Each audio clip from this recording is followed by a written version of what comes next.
Good evening, everyone. Can everyone hear me okay? Yes. Yeah? Okay.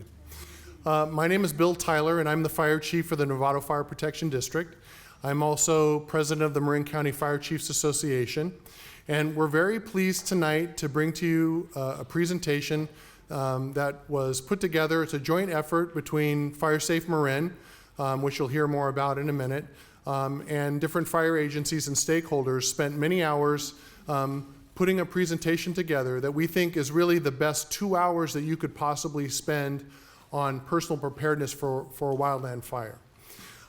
Just a little bit about today and how we'd like to do this. The presentation is being filmed, and we're doing that so that we can, for those folks that can't make it, we're making it available. So after tonight, you'll be able to go online. We'll post this on many different places so you can see it as a follow-up. But what we're going to do is we're going to give the presentation in its entirety, and then we're going to have time for questions at the end. And the reason for that is it helps us when we have that final product for everyone to see. So it's important that if you have questions, you can either jot them down or hold them, and we will give you ample time at the end. We'll stay around as long as we need to be able to answer all of the questions, okay? So a couple of thank yous before we get into the presentation. One is I want to thank Lynn Osgood. She's our fire inspector right there. So many of you may have already met Lynn. She really coordinates the vegetation management, all of the evaluations for our agency for the last number of years. And we really couldn't do without her, and she did all the coordination and organizing for tonight. I also would like to introduce our new wildfire mitigation specialist, Lance McDonald. And if you can stand up, Lance, and also Nicholas Borloop. So both Lance and Nicholas were recently hired as a part of our Novato Fire's Enhanced Wildfire Mitigation Plan. And so these two gentlemen are going to be working for us full-time for the next 2 years. And their goal is to get around to as many parcels and people's homes as possible to help do an evaluation and an assessment, and to leave folks with a prescription and a complete understanding of what they need to do to make their homes safe from wildfire. It's not an inspection. There's not an enforcement element to this. This is simply to be able to give you the information that you need to take concrete steps to make yourselves safer. So wildfires are bigger, they burn longer, they're more destructive, they've killed more people than ever before. The fires that we saw in 2017 with the Tubbs fire, and then subsequently in 2018 with the Paradise fire, which is called the Campfire up in Paradise, really illustrated the fact that these are climactic-driven fires, and there just has to be a change in how people protect themselves, a change in response, a change in prevention and mitigation.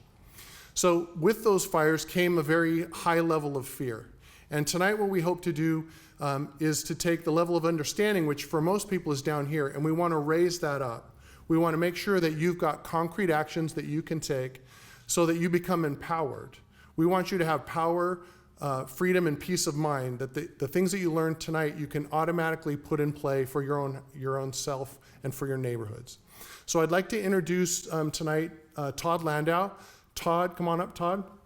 Todd is the director of FIREsafe Marin, the executive director. He's also has been a firefighter here in Marin County, and is from a long line of firefighters, and he'll tell you about that himself. But we really hope that tonight there'll be some concrete takeaways for you, and you can all leave here feeling much better informed about what you can do. So I'm going to turn this over to Todd.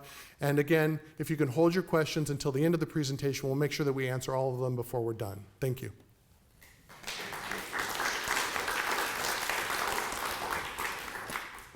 Thank you, everybody, for being here. Thanks, Chief Tyler. Lynn Osgood of the Novato Fire District. You are lucky. I think most of you live in Novato or nearby. You live in an area that's protected by one of the most progressive, forward-thinking fire departments in the state. Extraordinarily active in wildfire preparedness and prevention, and it's going to pay dividends for the entire community here. So I am Todd Landau. I'm a second-generation firefighter in Marin, been working in the fire service for 28 years. I work exclusively in wildfire prevention, preparedness, policy, and planning now. FIREsafe Marin is an organization that was created by the Marin County Fire Chiefs Association just after the Oakland Hills Fire in 1991, when the fire chiefs in Marin realized that they needed to work together with an outside group, people outside of the fire service who had a stake in wildfires. They needed to work with homeowners, large landowners, ranches, the state national parks, county parks, and open space. Could you raise your microphone? Yes, I'm going to have to lean towards it, I think. They wanted to work with private industry, PG&E, anybody, or the Marin Municipal Water District, anybody who had a stake in wildfires, who had assets at risk, or whose lives were in danger from wildfires, needed to sit at one table and work on this issue together. They created this organization. They called themselves a FIREsafe Council. They created what at the time was a unique endeavor, and now there are FIREsafe Councils that followed the lead of what they did in Marin 30 years ago in all 50 states. So they created a model that's now been carried nationwide. We've met every month for 29 years now to discuss these issues, to come up with unique approaches to reducing the risk from wildfire. FIREsafe Marin has managed tens of millions of dollars in state, federal, and local grants. We are a nonprofit, so that we can work together, public and private entities together to help try to mitigate the risk of wildfires. And it's timely right now. The anxiety is high in the community for good reason. What you've witnessed over the last 3 years, really since 2015 with the Valley Fire in Lake County, Middletown, has been a trend that we predicted a long time ago. So it's playing out right now. I'm going to open up with a short video for you to watch.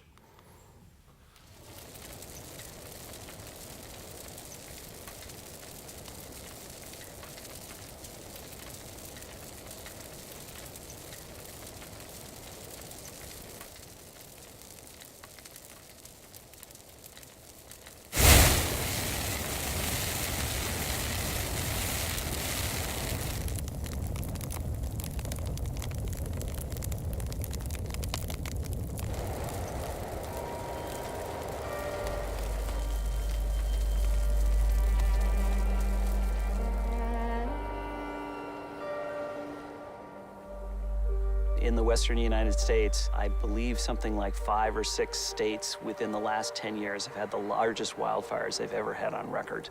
Fires which exceed any of the kind of previous experience we've had with the size, intensity, ferocity of fires up until this last decade or so. As the heavy cloud of smoke parked over much of LA and beyond, blocking the sun, making the air so thick, air quality officials issued a smoke advisory. What's going on in the background of all of this is you have climate change, which is constantly pushing the conditions to be drier, the fuels to be drier, the weather to be more extreme. Well, you can feel the heat. Holy shit. There just simply aren't enough firefighters to help fight this fire because of the sheer number of fires and also the size.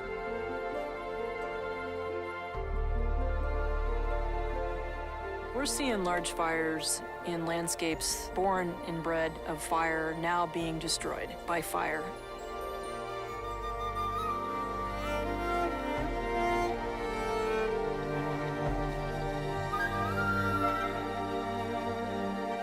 Move forward, I realize, I apologize that the audio is a little low on the video. It was the best we could come up with the sound system here.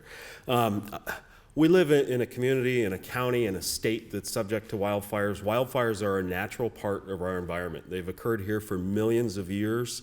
They burn in California because of our climate. We have a dry season each summer. We have a summer drought. Usually we don't see rain from May until October or November. The plants and the animals that live here have all evolved to be adapted to wildfire. Many of our native plants require wildfire to deliver their seeds into the ground. Wildfires return nutrients to the soil. Everything in Marin and California is adapted in some way to wildfires because they've been here for so long. It's important for you to understand that not all wildfires are bad. When we talk about living with wildfire, when we named this program to emphasize that wildfire is something we have to live with, This is the kind of wildfire that Marin was historically subject to. This is a wildfire that you see burning. It's burning at a low intensity. It's consuming a small amount of vegetation that's fallen out of trees on the ground. It's returning those nutrients to the soil. It's not the kind of high-intensity fire that's going to cause tremendous damage. You could step over the flames here safely. This is a wildfire. This occurred less than a year ago. This is 11 months ago in Paradise during the Campfire. This is the kind of wildfire that we want to avoid. This is a fire that's destroying something that we care about, that we value. It's actually destroying rather than rejuvenating. But take a close look at the image here. You've all seen this image. What do you see burning in the image? Is this a wildfire? Is this a vegetation fire? Is the vegetation burning at all? You may not have noticed this when you look at the images of the recent wildfires. I hope that next time you see the images in the media, in the paper, that you take a close look and look what's actually burning. In this case, the vegetation in this area didn't burn at all. It was the home that burned. And I'm going to talk about why that is and what you can do to reduce the risk that your home ignites during this kind of fire. I'll explain how this works. This is a fire. This isn't in Novato, but it might as well be. This is the kind of fire that your fire department fights almost every day during fire season. This is a small fire, probably less than an acre, doesn't cause any damage. It's burning with relatively low intensity. It's burning near homes. Homes are at risk during this fire, but your fire department and all of the Marin fire agencies are eminently capable of putting this kind of fire out. They've done it several times. How many of you saw Novato Fire District and others fight wildfires in Marin this summer? You saw fires burn in your community. They put them out. This is the Campfire again last year. This is taken from outer space. This is a fire that the fire service is not capable of controlling. There's nothing that we can do to stop this. There's no amount of airplanes. There's no number of firefighters. We can't get bigger fire engines to put this fire out. The only thing that puts this fire out is if it runs out of fuel to burn or if the weather conditions change. The weather's an important factor in this. We're going to talk a lot about that in a minute.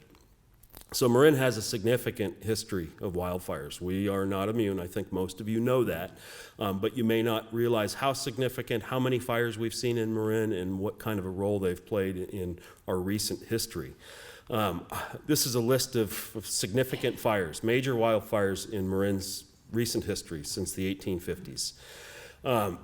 It's a long list. If you live anywhere in Marin County, you live in the path of one of these wildfires. All of these fires were either over 1,000 acres, or they destroyed homes, or they killed people, every one of them. And you live adjacent to one of these fires, I can just about guarantee it.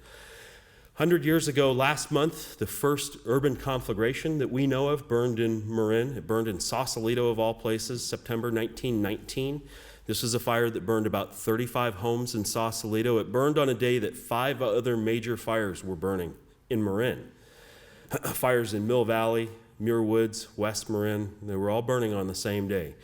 That's going to become, you're going to hear more about that, but I want you to understand why multiple fires were burning on the same day.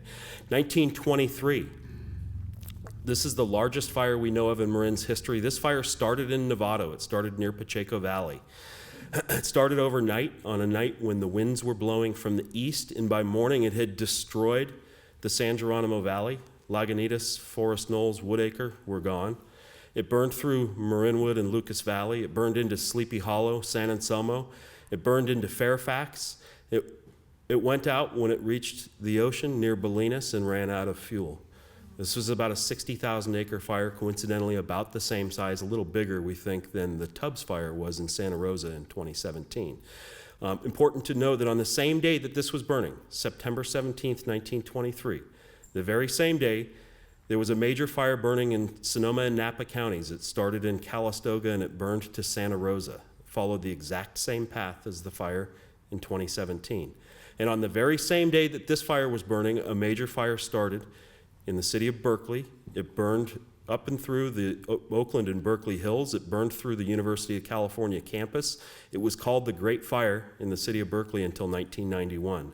The Oakland Hills fire that many of us remember, some of us fought, burned 1991, 70 years later, under identical weather conditions to what had happened in 1923. 1929, the Great Fire in Mill Valley burned 110 homes, 1,100 acres. 1945, the old Mill Fire burned in West Marin near Lagunitas, Samuel P. Taylor Park, where that is today. That burned about 40,000 acres up and over Mount Tam, burned all the way to the ocean. 1995, does anybody here remember the Vision Fire in West Marin? This is a fire that burned in Inverness. It was in a year where there had been very few fires in the state of California. It started in the beginning of October. It burned 12,000 acres, 45 homes. Nobody died, thankfully. That's the most recent major fire in Marin's history, but it's a significant one to keep in mind because it happened in our lifetimes, and we have every reason to think that these fires can happen again. This is the Tamalpais Forest Fire District. This is, in 1917, the taxpayers and voters in Marin voted to create a new forest firefighting district that would focus on nothing but fighting wildfires. It was the first of its kind in the nation, a fire department dedicated to fighting wildfires. This predated the U.S. Forest Service dedicated firefighting forces. This predated CAL FIRE, CDF. In fact, CAL FIRE and CDF were modeled after what we created here in Marin. That's an important history for you to understand. When you live in a place that had to create a special fire department just to fight wildfires 100 years ago, you ought to know that you live in a place that's at risk.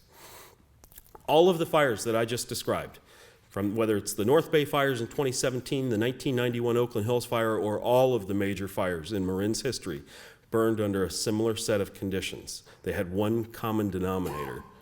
Anybody guess what that is? The slide's up there. The winds, the weather. It wasn't the heat.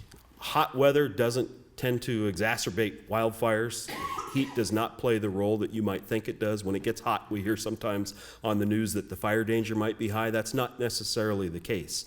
Wind is the factor we need to be most concerned about. The wind that we've seen over the last week, the red flag warnings that were issued, we'll talk more about those, but that's the condition we're concerned with.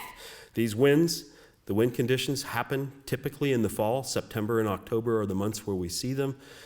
That's why so many of those major fires were in September and October. They can happen outside of those months. In 2018, we saw a red flag warning in the month of May. It's the earliest we've ever seen one in Marin. In 2017, we had a red flag warning in December, just a week before Christmas. That's the latest we've ever seen one. This trend is what we're worried about. Our fire season in California is almost 90 days longer today than it was in 1970.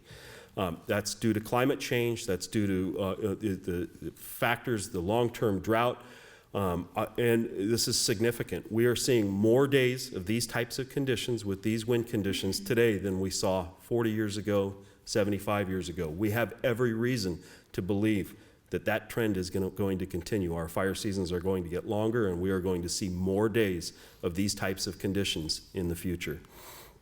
That's why you need to be prepared. When we're talking about living with fire, we break things down into just simple terminology: ready, set, go. We want you to be ready with preparedness, things that you do in advance.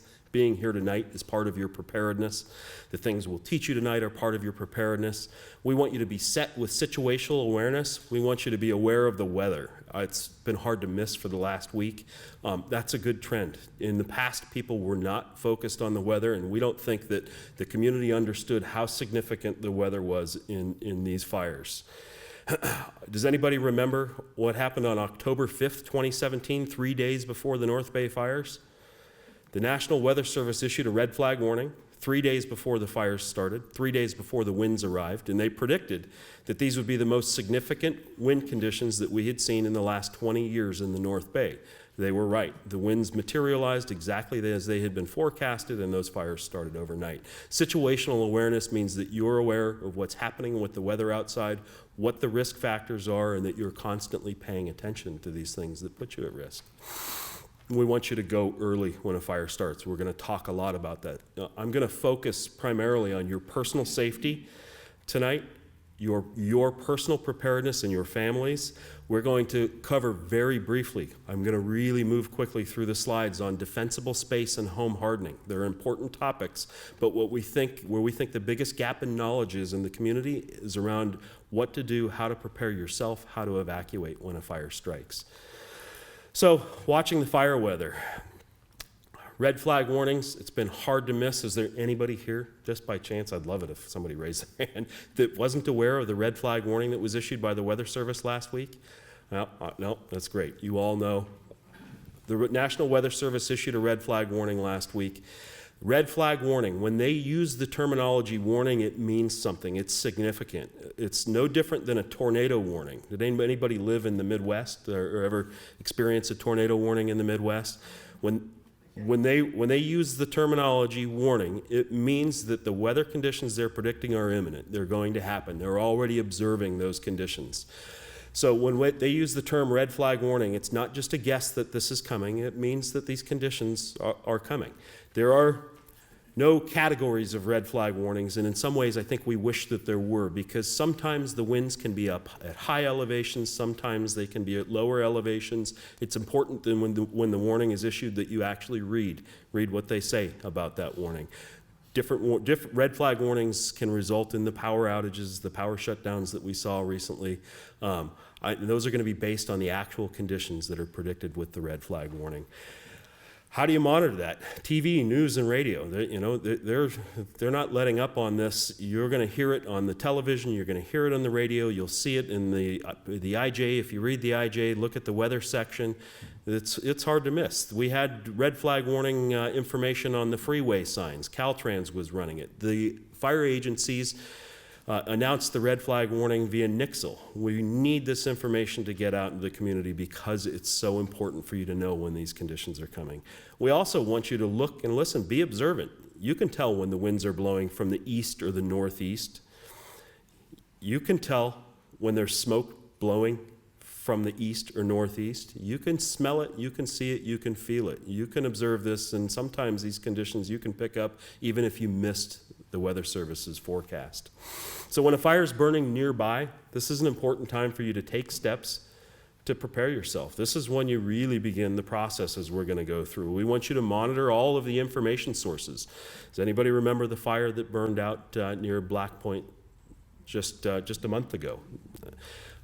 Did you smell the smoke that day? Did you see the aircraft? When a fire is burning like that, that's a moment that you should be taking an extra step to prepare yourself, to review your checklists, to review the things you learned tonight, and talk to your family, prepare your home, gather your belongings if needed. That's your opportunity. That may be the only warning you have in certain conditions, if a red flag warning certainly has been predicted. Did everybody pick up a copy of our evacuation checklist when you walked in? If you haven't, I'd love for you to pick one up as you walk out. It's an important checklist. We're going to go over a few things on that tonight, but it's something that you should bring home tonight and really review.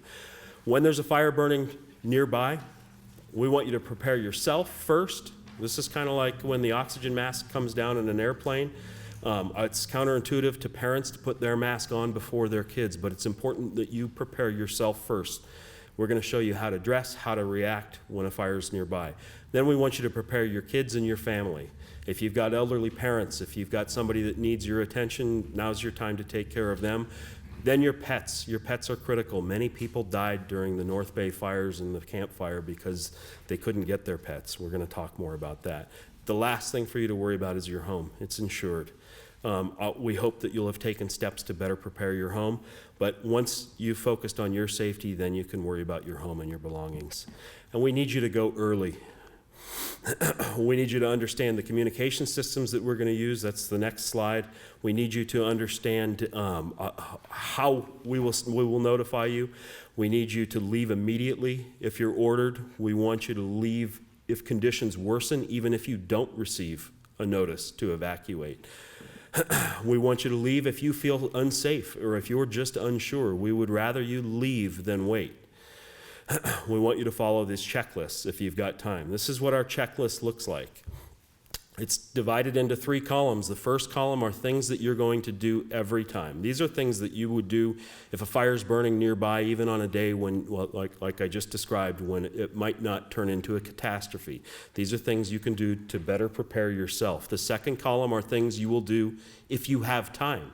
if the fire's a long ways away. If you receive an evacuation message that says you have time to prepare, these are some of the steps you can take to better prepare your home. And the third column are things that you will do when you actually evacuate. It's very important that you bring this checklist home and you read it in advance. You don't want to be reading this for the first time when a fire is burning in your neighborhood. Every checklist item on here is there for a reason. Somebody either lost their home or their belongings or their life because they missed one of the check boxes on this sheet. Go through it. It's grown. We've added to this dramatically from the lessons we've learned over the last 3 years. It's important for you to monitor the notification systems that we have in place in Marin. Different communities in Marin may have slightly different notification tools, but we have settled in Marin countywide on an alert system. It's called Alert Marin. It's a state-of-the-art notification system. I'm going to explain how it works and what it is in a second. It can send you voice messages, text messages, or an email to notify you when there's an emergency in your neighborhood. We can send text messages via Alert Marin and Nixle. There's a system called WIA, the Wireless Emergency Alert System. This is similar to the Amber Alerts and the Presidential Alert System. This is an option for us to notify you. That's a system that only uses text messages to notify people. So you have to have a cell phone, and it has to be turned on for you to get these notices. We use email and the internet, social media, Facebook, Nextdoor, and Twitter to send out certain types of information. And then we use AM/FM radio. Some communities in Marin have horns, sirens. In central Marin, some of the communities that are subject to flooding have special sirens that can be used for flooding. We can also use them to alert you that something's happening in your community that you need to wake up to. The National Weather Service has a weather radio system. NOAA weather radios are available that can alert you to changing conditions. We can actually send evacuation messages out over weather radios. They're about $50. They're available on Amazon. They have an AM/FM and a weather radio built into them. It's something that's important for you to have at home. Word of mouth, believe it or not. Your neighbors, knocking on your neighbor's door, receiving a knock from a local police officer during an evacuation is oftentimes how people are notified. Alert Marin.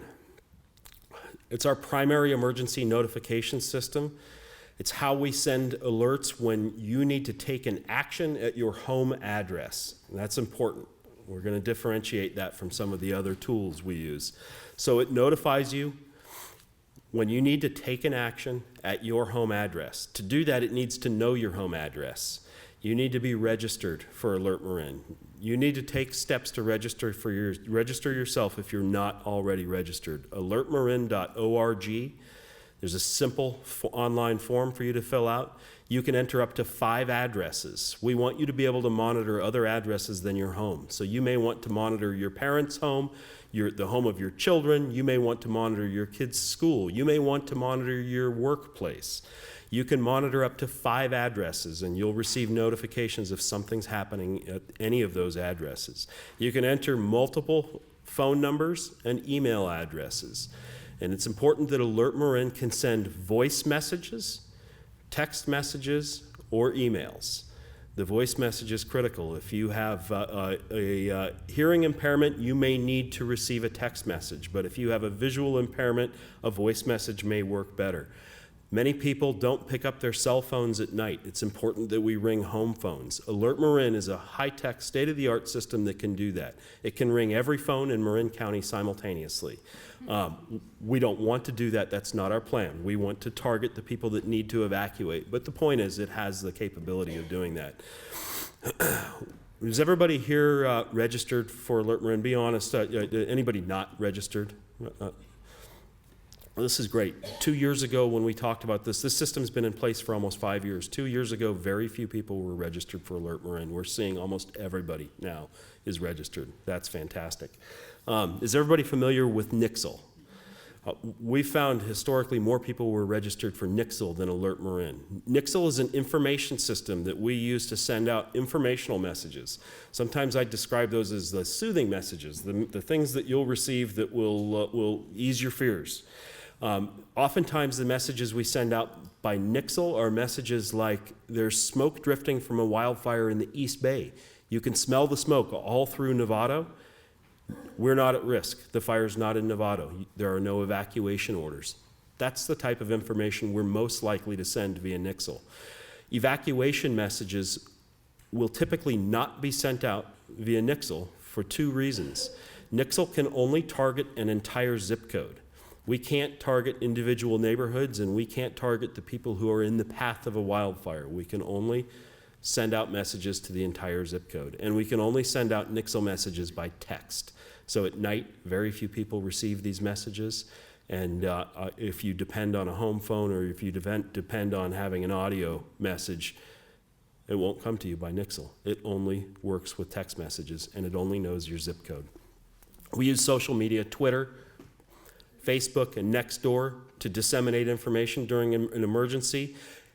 Oftentimes, evacuation messages will be repeated by social media, but they're going to come later. They may not be sent out via social media immediately. So again, social media will probably be used for informational messages more like Nixle. When information is available about evacuation centers, about repopulating neighborhoods after a fire's been put out, or information that might be helpful to you, information that might be soothing to you will come out via social media. We'll try to distribute it as far as we can. But Alert Marin is the one you've got to register for. We'll use standard terminology in Marin. This terminology has now been adopted statewide by the California Office of Emergency Services. Marin County's been using this language standardized for at least 2 years. You'll hear different terminology used in the media. This is what you need to know in Marin. You don't necessarily need to take notes, because when we send you a message with one of these, we'll tell you what it means. But you need to know now that an evacuation order that's the language that we're going to use to send out a message that means you need to evacuate immediately. You're only going to take steps to protect yourself. You're only going to take the time to dress appropriately, and that's important. You're going to leave immediately. You're not going to prepare your home. You're not going to take any extra steps to gather belongings or load your valuables in the back of your car. You're going to get yourself, your family, your pets, and you're going to evacuate. You are going to pick up neighbors if they need help. If you've got an elderly neighbor who needs assistance, knock on their door, pick them up. But those are the only things we do in an evacuation order. It's only about life safety at that point. It means that the fire could be upon you at any moment, or we don't know exactly when it's going to arrive, and we can't give you a time frame, and it's time to leave now. An evacuation warning is a message that we'll use when we're confident, when the fire service is confident, the people fighting the fire, they're confident that the fire is going to take some time to reach you. They'll give you a time frame. It's usually going to be 2 hours or more. It's a notification that the fire is coming, that we believe that you could potentially be in the path of the fire at some point in the near future, but that you do have some time to take extra steps to prepare yourself and your home. This is when you're going to do that second column. This is when you're going to take steps around the outside of your house to prepare your house, all those things on the checklist.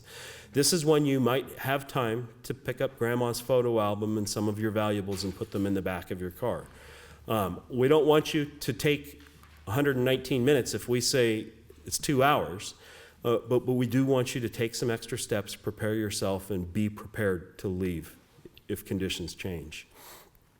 Shelter in place, I think this is the message you're most likely to receive. This is a message that you're going to get for those small fires like the one I showed you in the first slide. This is a message that could mean several different things. It's either going to mean that this is a fire that your fire department can fight, and we don't want you to evacuate. We want you to stay safely in your house. You're still going to take steps to prepare yourself, to dress appropriately in case things change, in case you need to evacuate. But we want you to stay at home. We want you to stay off the roads. It might mean, in rare cases, that we think it's too dangerous for you to evacuate. I think it's more likely that we'll use this message to simply mean we don't want you outside. We want to let the firefighters do their job. Shelter in place is also commonly used by law enforcement agencies if there's some type of law enforcement action happening in your neighborhood where it would be safest for you to stay inside. It'll always be accompanied with some types of instruction. Law enforcement may say go inside and lock your doors. The fire department during a fire would rather you stay inside with your doors unlocked, so if we have to come in to rescue you, we don't have to break your door down.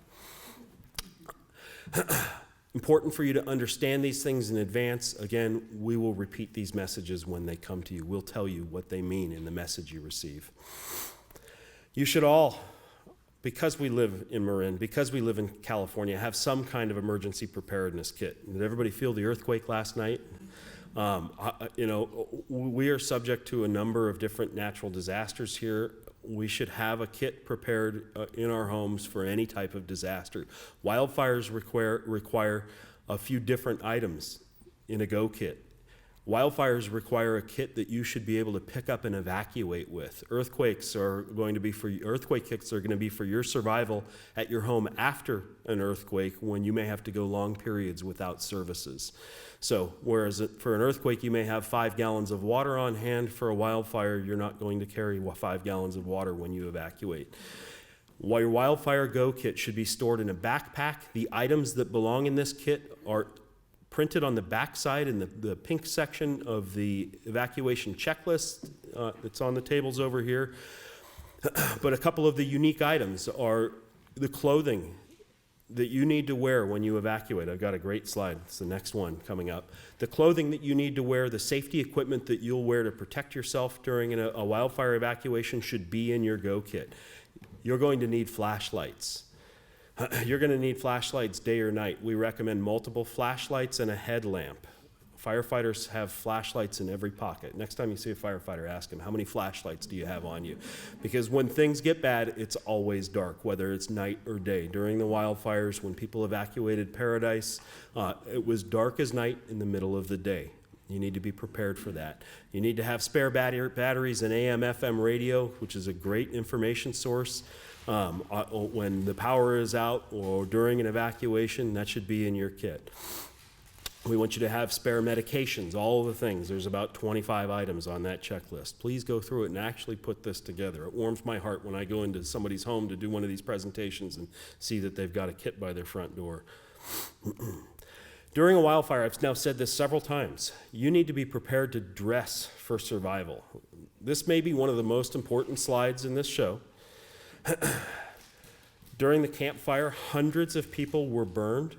They were burned because they had skin exposed while they were evacuating, primarily.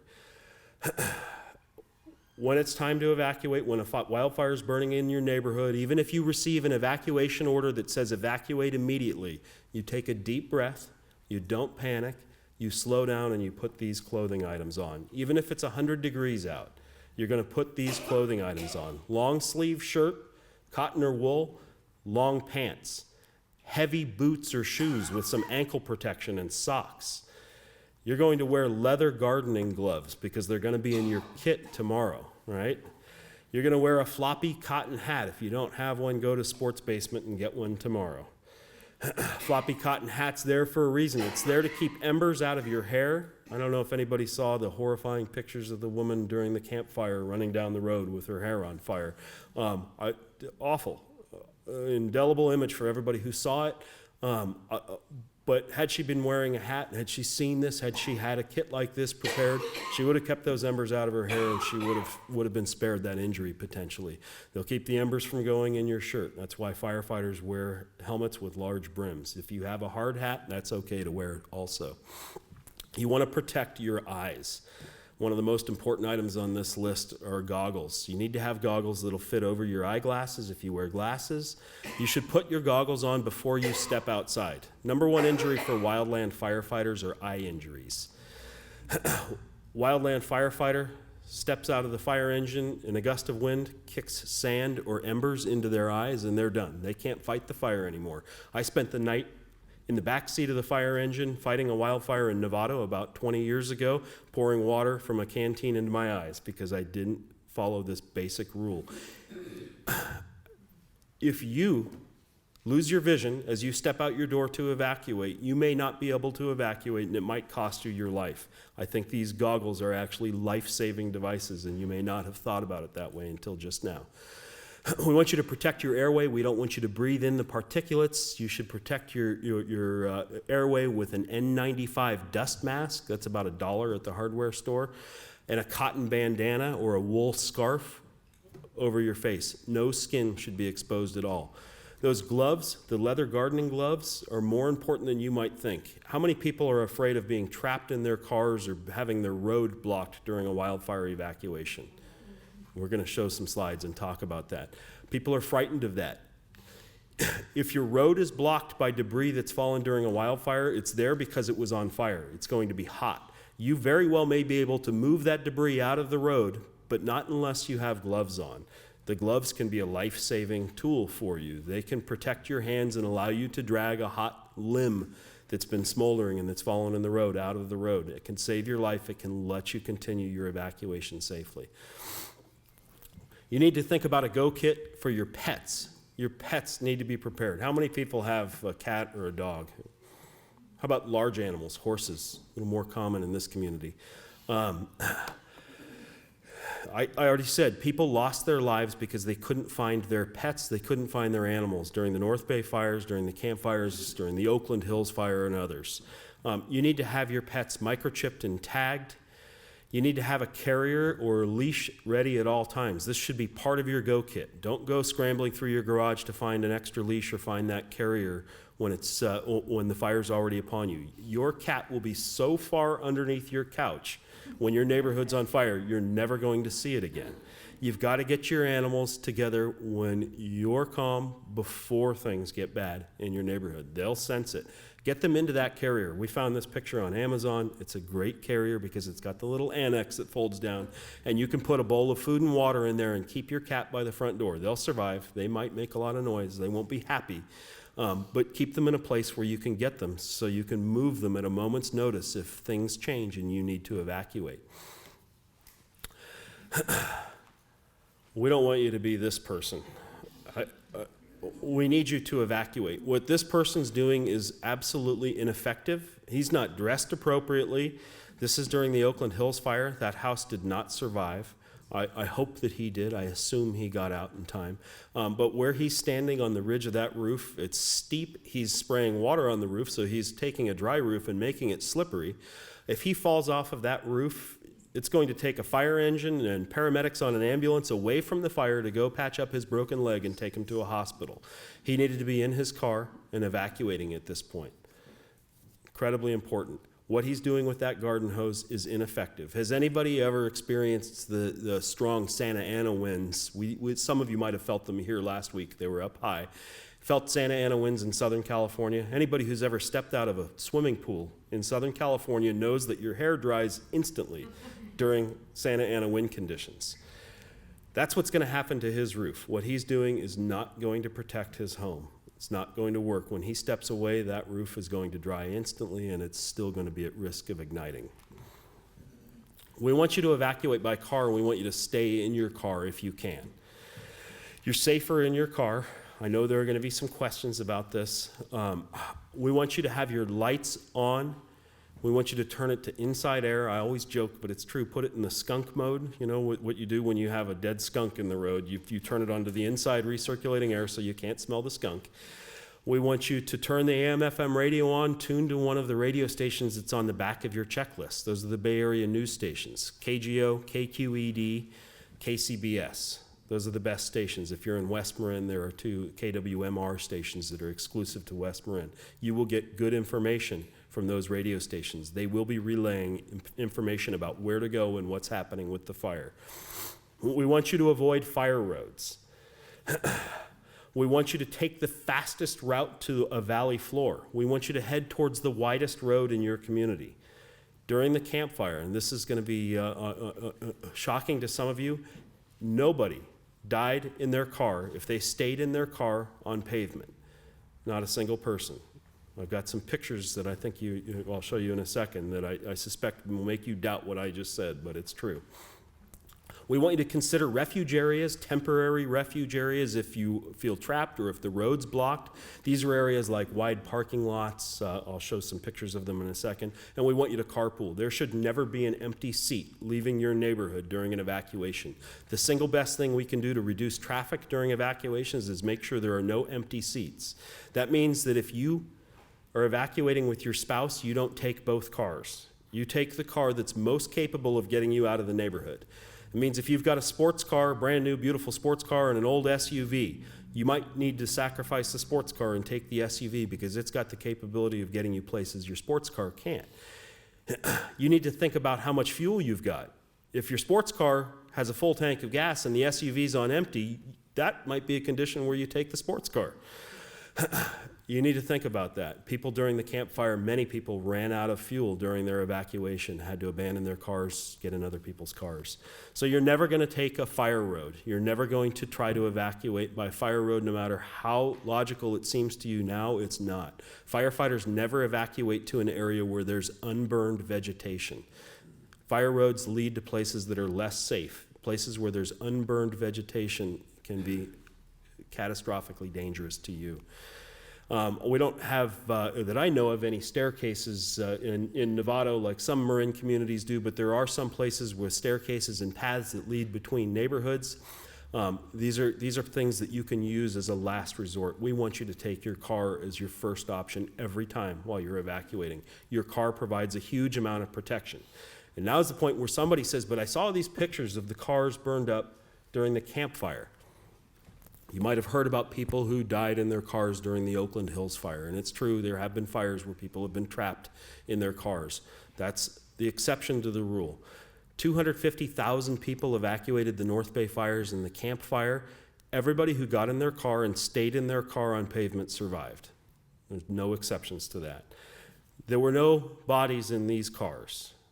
These cars were empty. They'd been abandoned by people who panicked in traffic. And I'm not criticizing them. It was a tough call to make. They weren't moving, the cars weren't moving, and there was fire on the ground outside of their cars, in the vegetation on the side of the roads. But again, look at the treetops. Like the picture of the house that was burning in Paradise. Did the treetops burn in this picture?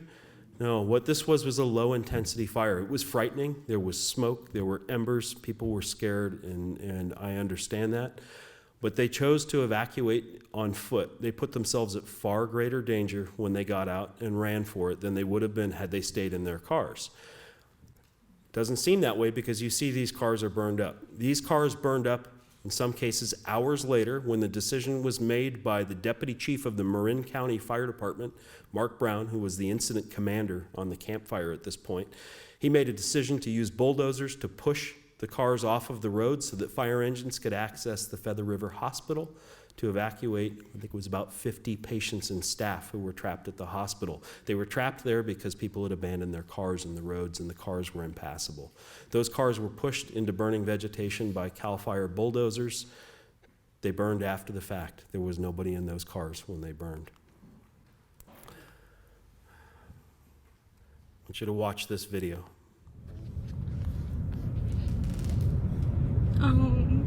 That sucks. People are going to lose surprises.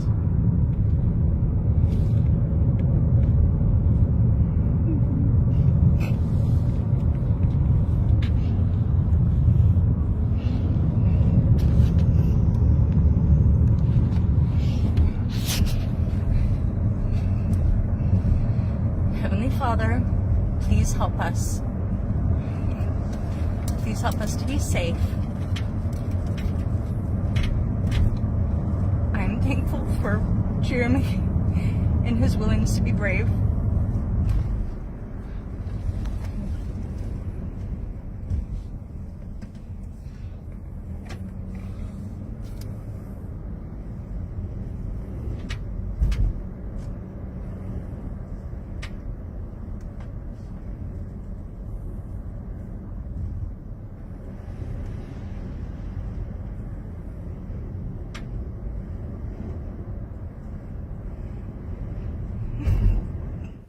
Everybody breathes a sigh of relief when they come out into the blue skies there.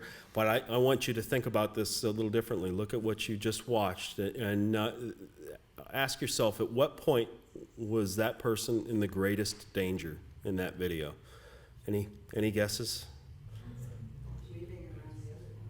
Yeah, absolutely. When they passed the car over the double yellow line in blinding smoke conditions, I think that's the moment they were in the greatest danger. It wasn't the fire that was putting them at the greatest risk, it was the chance of a head-on accident. Had they met a fire engine coming through that smoke where they had low visibility, if you look at the speedometer, they're doing about 45 miles an hour. The driver stayed remarkably calm, but they did go over without really looking. In very low visibility smoke conditions, they put themselves in great danger. At the end of the video, they emerge into safety. What if they come across an obstruction at this point? What if there's a vehicle accident? What if they can no longer continue? This is something for you to think about and understand, but at the end of the video, what you see right now, they're probably at the moment where they're in the second greatest danger. If this driver breathed a big sigh of relief, got out, gave themselves a high five that they just survived, they're now in an area that's surrounded by unburned vegetation, just like I described evacuating out a fire road. They're in a place where they could be exposed to the hot flames that only last a few seconds while they consume wildland vegetation.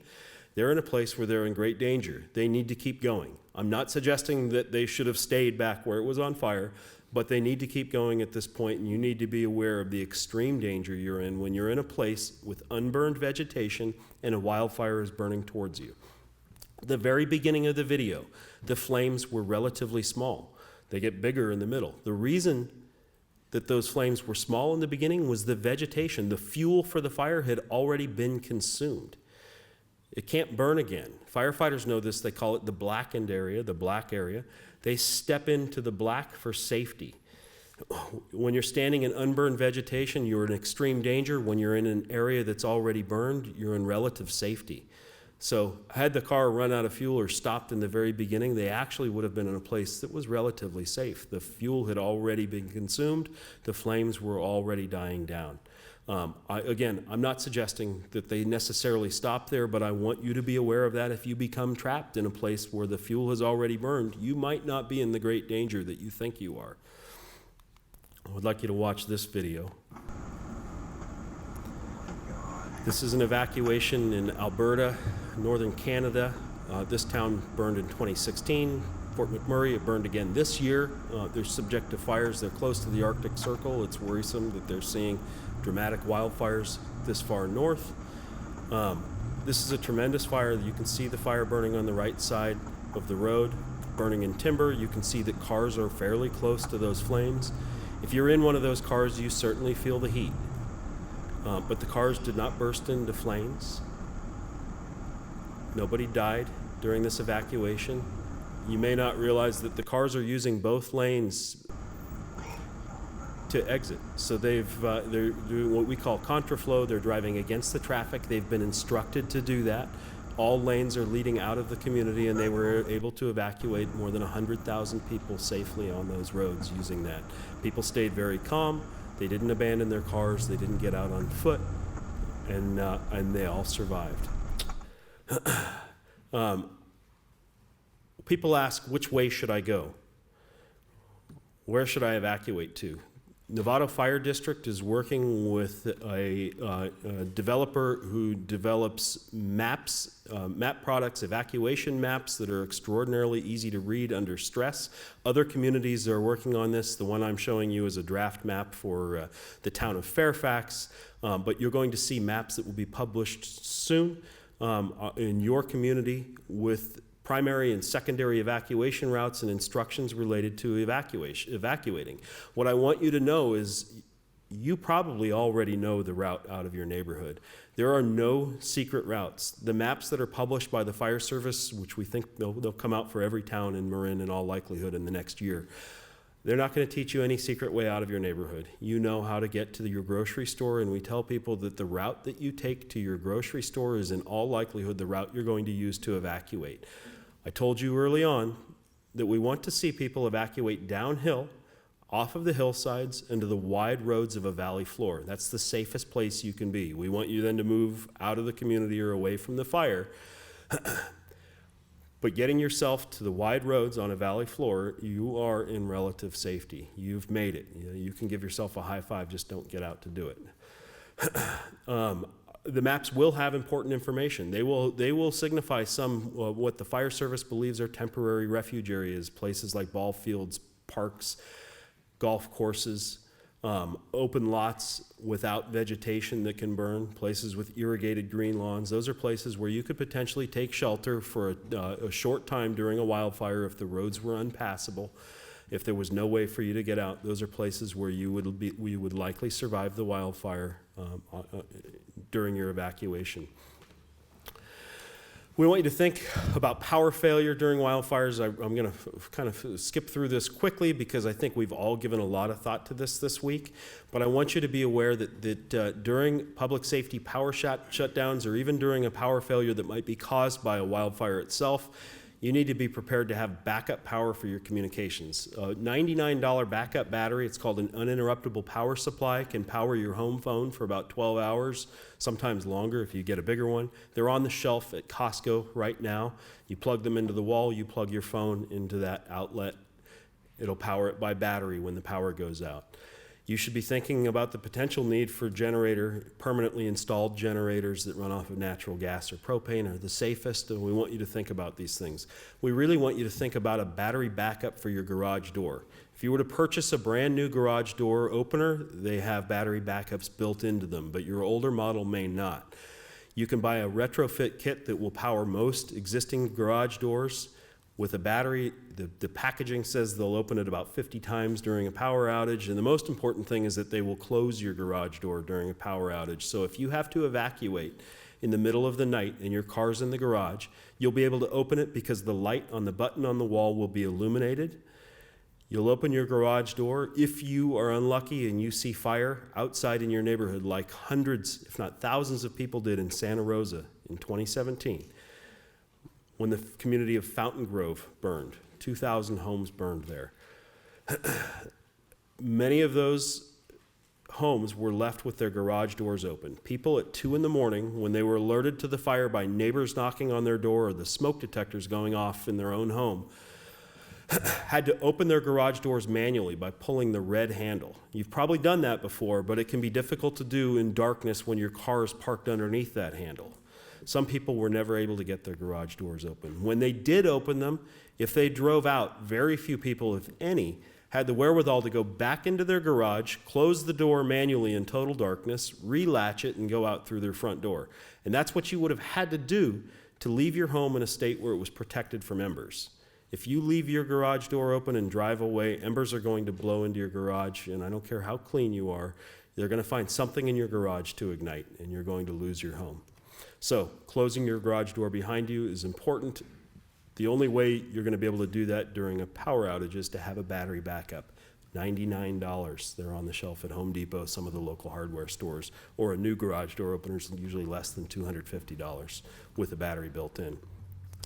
I don't think I need to talk to you much about the public safety power shutdowns, but it is an important topic, and we should expect that they are going to continue during these weather conditions. We want you to think about your homeowners insurance. I'm going to breeze through this too, but the important number is that about 74% of homeowners that lost their homes during the North Bay fires were underinsured. They did not have a policy that covered the full cost of rebuilding their home.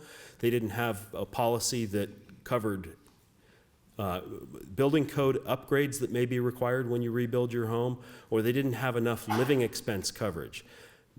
Only about 3/4 of the homes in building permits have been issued in Sonoma and Napa County at this point, so that means 2 years later, many people haven't even applied for a building permit to begin rebuilding their home, and they are going to run out probably this month of the 2 year of living expense coverage that a typical policy covers. You need to talk to your insurance agent and figure out whether you're covered for enough to rebuild your home. In Marin, we expect the cost of rebuilding to be somewhere between $500 and $700 a square foot to rebuild a home. I'll bet just about all of us don't have enough coverage to rebuild a home at the expense that it takes when thousands of homes might need to be rebuilt in your neighborhood. So we'd rather you not have to rebuild your home at all. I'm sure you would too. It'd be better to not have to call your insurance agent. Wouldn't it be nice to come home to a fire? To come home to a standing home after a fire. This is a home in Napa County. This is at the top of the Oakville grade. This fire is in 2016. It's about a 50-acre fire that struck the home, struck it from the south This was a fire that started at the roadside. This home escaped undamaged. It was built to withstand wildfires. 1 year later, almost to the day, the Nuns Fire, one of the 7 North Bay fires, started. This house got hit from the north side of the house by one of the biggest, most destructive fires in California history. It escaped unscathed. There was no damage to the house. The only damage to the house was to their cushions on their lawn furniture out back. It's a shame. Now, none of us can afford this house, but the features that are built into this house, well, it's because of its location. The features that are built into this house, we can actually all afford to put into our own home. Some of these features might be built into your home today. Some of them can be retrofitted and with less expense oftentimes than you might think. Homes during wildfires ignite from embers. It's the tiny embers that are going to get you. It's typically not the big flames. It's not the fire itself that gets you. It's the embers that are carried by the wind in front of the fire. This is really important for you to understand because you need to worry less about your neighbor's tree. You need to worry more about the vulnerabilities on your house itself. And embers are easier to protect yourself from than the flames of a fire. We'll talk a lot about this. This is a house that's built in a laboratory in South Carolina. This is a demonstration to show building materials that work and building materials that don't during a wildfire. I don't know if you can see in the video. Embers are being blown at this home. One side, the left side, is built from ordinary materials, cedar shake siding. It uses landscape materials like bark mulch right up to the edge of the house. It has a redwood deck with gaps on it that are too narrow. It uses vents that allow embers to pass through them. The right side of the home is built with materials that meet the current California building code. It's called Chapter 7A of the building code. It's built with ignition-resistant, non-combustible fiber cement siding. It's built with vents that are designed to resist embers. It's built with a deck that has wider gaps in the deck board. It's built with, landscaped with gravel mulch instead of bark mulch. You can see the tremendous difference that those materials played, and you can see that you can build a home that's aesthetically pleasing, but that can withstand the embers of a wildfire. These are the things I just mentioned that are vulnerable, most vulnerable during a wildfire, and these features work in the real world. During the Campfire, 12,450 homes burned, 18,000 structures if you count the commercial and public buildings that burned. Of the homes that burned, of the homes that were built since 2008, 51% survived. Of the homes that were built before 2008, only about 18% survived. What was the magic thing that happened in 2008? Does anybody know? Yep, Chapter 7A, it says it right there. Chapter 7A of the building code was adopted in California. Homes built after 2008 in the wildland-urban interface, including in Novato, your fire district has adopted this code. Those homes are required to be built to this standard. They're required to have protection from embers. They're required to have an ignition-resistant Class A roof. They're required to have these features built into them. And it worked. During the Campfire, that destructive fire that we all watched, where 12,000 homes burned, 51% of the homes built to this standard survived. Some of the other 49% had vulnerabilities like a garage door that was left open when they evacuated. Some of them had done things around their home. Maybe they didn't maintain defensible space, but the point is 51% survived. Better than even odds. When you look at your home, when you maintain your home or evaluate it for vulnerabilities, which I hope you all do tomorrow, we want you to start at your roof. Your roof is the most vulnerable part of your house because it's a horizontal surface that collects embers during a wildfire. We want you to pay close attention to areas where, like a dormer, where you have a vertical surface that meets the roof. Those are the areas that are most vulnerable. We want you to look for things like a buildup of leaf. This has a vulnerable construction because of the vertical surface on a dormer that meets the roof, and it also tends to build up leaves in the house that you see behind me. We want you to protect your vents. Your vents are incredibly vulnerable. Every home has to breathe. Your home, somewhere on it, has vents, usually into a crawl space or a basement if you have one. oftentimes into your attic spaces or soffits. Your house needs to breathe because it needs to release moisture. Keeps moisture from building up. It increases the longevity of your home unless your home's exposed to embers during a wildfire and your vents aren't designed to stop those embers. So this is a screened vent that behind me. This is really common where people have punctured the vents, put a hole through it. The vent screens were put there to keep rats and rodents out from the underside of your house. So not only have you allowed rats and rodents if you passed the cable TV wire through the vent screen, but you're going to allow embers into that space. Here's another one that's been perforated. This is what we commonly see to screen vents. This is a 1/4 inch wire mesh screen. These screens, like the one behind me, even though this one's been cut, are about 99 cents on the shelf at the local hardware store. Those 1/4 inch openings in the wire mesh are not small enough to stop embers from blowing into the crawl space. We want you to consider using pre-engineered vents that are designed to stop embers. You can alternately use smaller wire mesh screen, 1/8 of an inch or smaller, 1/16 of an inch, which is more like a window screen material, is best.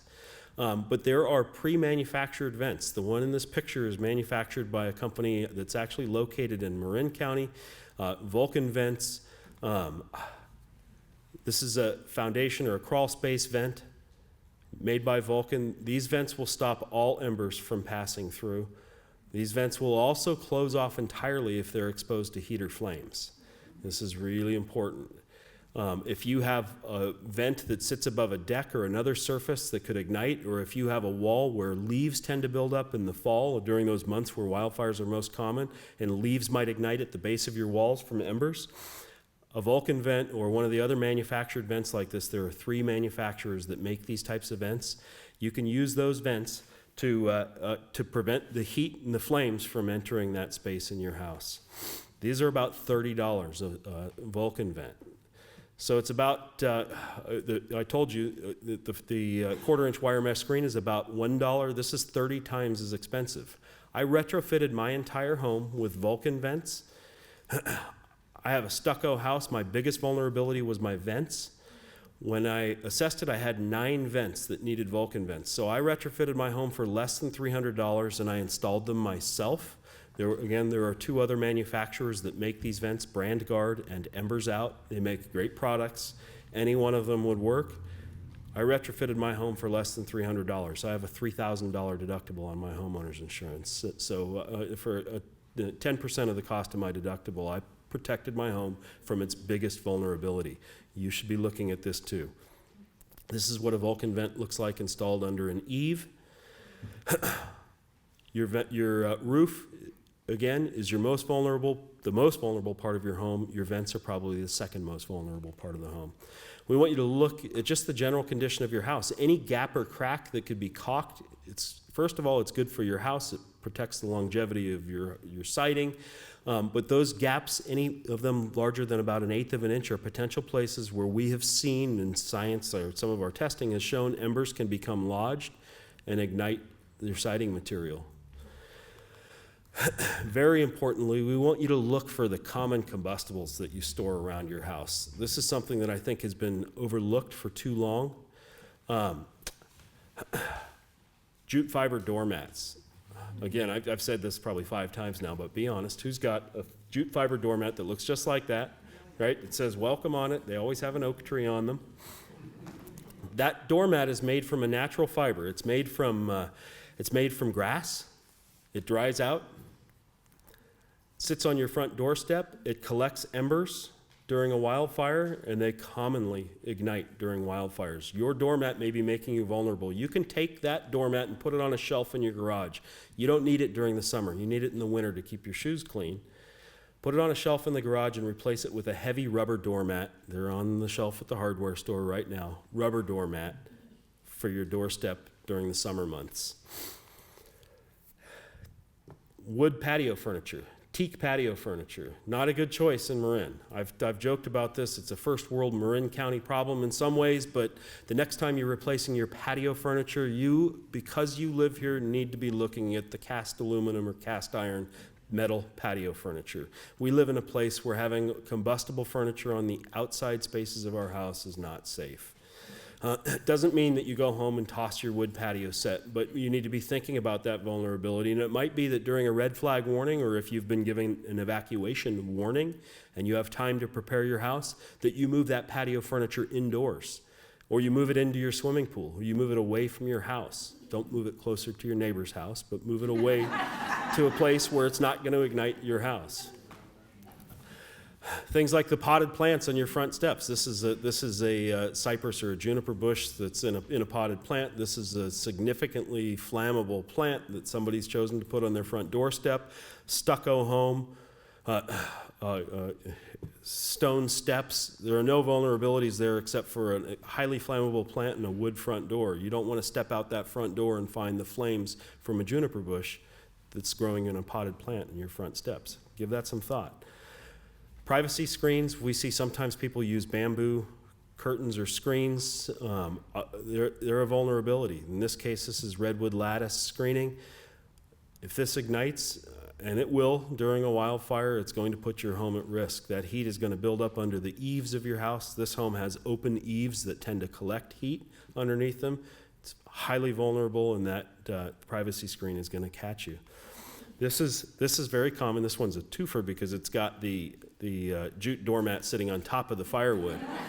But stacking firewood, storing other combustibles outside your home, under the eaves of your home, it's a violation of the fire code, believe it or not, during the fire season, but it's putting you at risk. Burn that firewood during the winter. You should not be storing firewood near your home during the summer. If you have to dispose of it, dispose of it.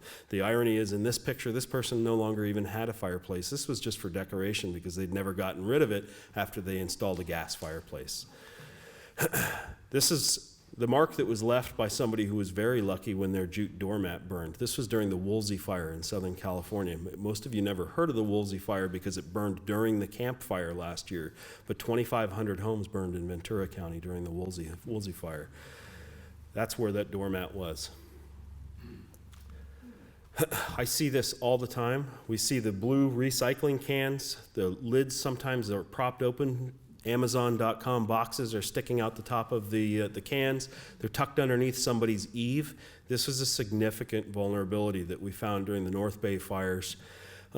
If your garbage can is stuffed so that the lid won't shut and embers can enter that can, the can itself is plastic, the recyclables inside the can are combustible, and if that ignites under the eaves of your home will not be able to withstand the amount of heat it's going to be exposed to. So, your options. Coffee Park, which I know it was tragic what happened there, it was garbage night for them. All these cans were out on the street that night. They all burned. But your options could have been to put the can inside the house. When you're evacuating, if you have time, roll those vulnerabilities inside. Might be like the cushions on your furniture outside or the furniture itself. That garbage can, it's not going to hurt you if it's in the middle of your living room. Put it inside the house where it won't be exposed to embers. We want you to think about things like your decks and your porches. Oftentimes people store lumber, old building materials underneath their decks. It's a convenient place to store them, but it's not safe. We need you to be thinking about keeping the underside of your deck spotlessly clean. The example on the right is a deck that was screened with an 1/8 of an inch hardware cloth wire mesh screen to keep embers from going into that space. It also discourages you from storing things in that space, keeps leaves from building up under there, can protect you. This one's been built with 5 feet of gravel mulch up against the side of the house and the deck, protecting you from that big vulnerability you saw in the video of the house that was being exposed to embers. Your fence is making you more vulnerable than you might think. Fences burn. Wooden fences that are attached to the house, usually attached with a gate right at the house down a side path. We've seen hundreds, if not thousands, of homes that may have burned simply because of the way they terminated their fence or their gate into the side of the house. If you have a wooden gate and you need to evacuate tomorrow, God forbid, one thing you can do is prop that gate open. On your way out, it's in our checklist. Prop your side gates open. It does 2 things. It creates a fire break and prevents the fire from traveling along your fence and burning up under the eaves of your house. It also creates a clear sight path for the fire captain who's on the fire engine patrolling your neighborhood to look down the side of your house and see into your backyard. They can see if something's ignited into your backyard. They can see that that gate is unlocked and they won't have to force it open if they need to go in your backyard. Makes them more likely to enter your backyard and potentially protect your home. It provides extra safety for firefighters and protects the home itself. We want you to think about other vulnerabilities, things like skylights, the eaves of your house, your decks, porches, play structures, anything that's combustible on the outside of your house. We've traditionally talked a lot about vegetation. I'm going to really fly through the talk about defensible space. But it's oftentimes these other combustibles, the things you never thought of, that put you at the greatest risk. On November 19th, we're going to have a seminar. It'll be held at the Embassy Suites. It's free for homeowners. There are flyers on the tables here. It's a home hardening workshop. We're going to spend about 2 hours for homeowners going through the steps that you should take to evaluate your home's vulnerabilities, and we're going to introduce you to contractors, building material suppliers, and the people who can help you retrofit your home. The cost of making these upgrades can be significant in some cases, but it's probably less than you think. Headwaters Economics, this is a study that was published last year. They looked at the cost of building homes to California's current building code, the one that works, and they found that building a home to that standard is no more expensive than building a home using traditional materials and methods. There are long-term benefits that some of these materials are more durable, they last longer. You're more likely to have a home still standing after a fire, but the actual cost of building that home is no more expensive than a traditional home. And again, some of these things can be retrofitted inexpensively. You need to know what things are making your home most vulnerable and know how to fix them. Our November 19th workshop will focus exclusively on that. At 5 o'clock at the Embassy Suites, we're going to have a live burn demonstration, weather permitting, where we will actually set some of these materials on fire. We will demonstrate the effectiveness of, for example, the vent products I talked about. We'll show you why fiber cement shingles, which look like wood but are not wood, are so much more effective at protecting your home from wind and rain and fire. You'll have an opportunity to see those things, to touch them, and receive some instruction. Dr. Steve Quarles, who's a world-renowned scientist, probably the leading expert in the world on how houses ignite from wildfires, will be teaching this seminar. A great opportunity to meet him and some of these manufacturers and contractors. So we've talked about defensible space for decades now. There have been laws on the books in California since the late 1960s requiring homeowners in certain parts of California, the wildland-urban interface is what we refer to it as today, requiring them to maintain the vegetation outside of their homes. We started calling this defensible space in the 1990s. After the Oakland Hills fire, FIREsafe Marin, our organization, was established, and one of the first things we did was put together a list of fire-prone and fire-resistant plants. That list is still available. It's in the booklets and the handouts over here. But what we found is that home hardening is actually more important. You need to do these things together. You still need to create defensible space. But the home hardening will play a bigger role in your home's survival than we ever gave it credit for, and you need to focus on that first. Your defensible space, though, is required by law. You need to maintain defensible space around your house. So we'll quickly talk about what defensible space is. It's fairly close to the structure, but the good part about this is the owner of the house, he was obviously paying attention when someone told him, hey, you know, you really do need defensible space between vegetation and your structure. Defendable space gives us time. But you go out here to our north, there's just house after house after house that's just getting beat to crap right now.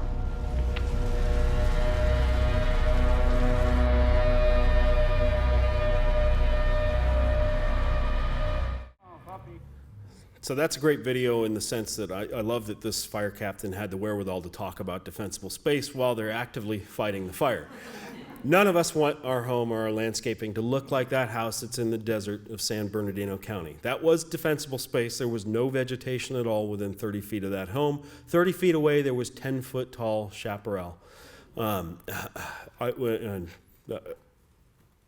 look anything like the landscape in Marin, but the point is it was effective under those conditions in that place. We think you can build a beautiful landscape that will be just as effective as what this homeowner did in San Bernardino, that looks attractive, that adds value to your home, and that will protect your home and keep the area outside of your home from burning and help you comply with the law. We're beginning to call the area that's closest to your home, the first 5 feet, the place where all of those common combustibles are stored, the firewood, the jute doormat, the potted plants, the bark mulch. We're starting to call that Zone 0. For years, we've talked about defensible space zones, Zones 1 and 2. Zone 1 has traditionally been the space within 30 feet of your house. We had to call the new zone Zone 0 to squeeze it into our existing terminology. Zone 1 is a space where you're going to intensively maintain vegetation. You're only going to choose fire-resistant plants from our list or plants that share similar characteristics. You're going to keep those plants irrigated. You're not going to store things that are highly combustible there. You're going to use mulch that's less likely to ignite. You should use mulch. We want you to use mulch, but you're going to use mulches that I'll show you in one of the next slides that are less likely to ignite, like heavy bark mulch or compost to hold moisture in the soil and keep your plants healthy. Zone 2, the space from 30 to 100 feet. You can have a little more vegetation there. You can have taller shrubs. You can have different varieties of plants, and even some plants that are more likely to ignite than others, fire-prone plants, as long as they're isolated and well-maintained, as long as you're following any directions that you've been given by your fire district. This is a place where you can have a little more vegetation. You're still going to cut the grasses, the dry annual grasses in this 30 to 100 foot space. You're going to maintain that area free of any dead vegetation. So we're not going to see any dead vegetation within the space that you control within 100 feet of your house. How many of you have a lot or a property that has more than 100 feet of space in front of or behind the house? So maybe half the room has a lot with a large lot where you have 100 feet of space. If you live on a smaller lot, like many people do, some people only have a 6-foot setback. Some people have less than that. That's what you need to maintain. You're not required to extend onto your neighbor's property. If you have questions about what the requirements are in your fire district, you can ask your wildfire mitigation specialists in the back, Lynn Osgood, who's here, your fire inspector. They can give you some specific direction related to your neighborhood. But what we want you to understand at FIREsafe Marin is what the best practices are, regardless of the law, for reducing the chance of your home igniting. Defensible space is what's going to keep your home from being impacted by flames. We don't want flames to impact your home. Those embers that are making you most vulnerable, remember that those can come sometimes from miles away. We don't want anything to burn in your yard that's going to generate more embers, but we're looking to balance, reduce the generation of embers, reduce the generation of flames that your home might be exposed to, put these things together with better building material and designs to really reduce the risk that your home's going to ignite. We talk oftentimes at FIREsafe Marin about firescaping. This is how we describe how your landscaping, your plants, and your hardscaping around the home interacts, using features like retaining walls, stone paths, decomposed granite paths, any non-combustible features that you can build into your yard to break up the landscape can be beneficial. But this is an example of a green, beautiful, lush garden that is fire resistant, that will not contribute to your home burning. These are all examples of beautiful gardens, beautiful landscapes that are fire resistant, that meet the standards of the building code, or the fire code. We get questions all the time from people. They'll call FIREsafe Marin and say, my fire department came and told me that I can have no plants within 100 feet of my home. That's a misunderstanding. That's not what they're telling you. You've got to read closely.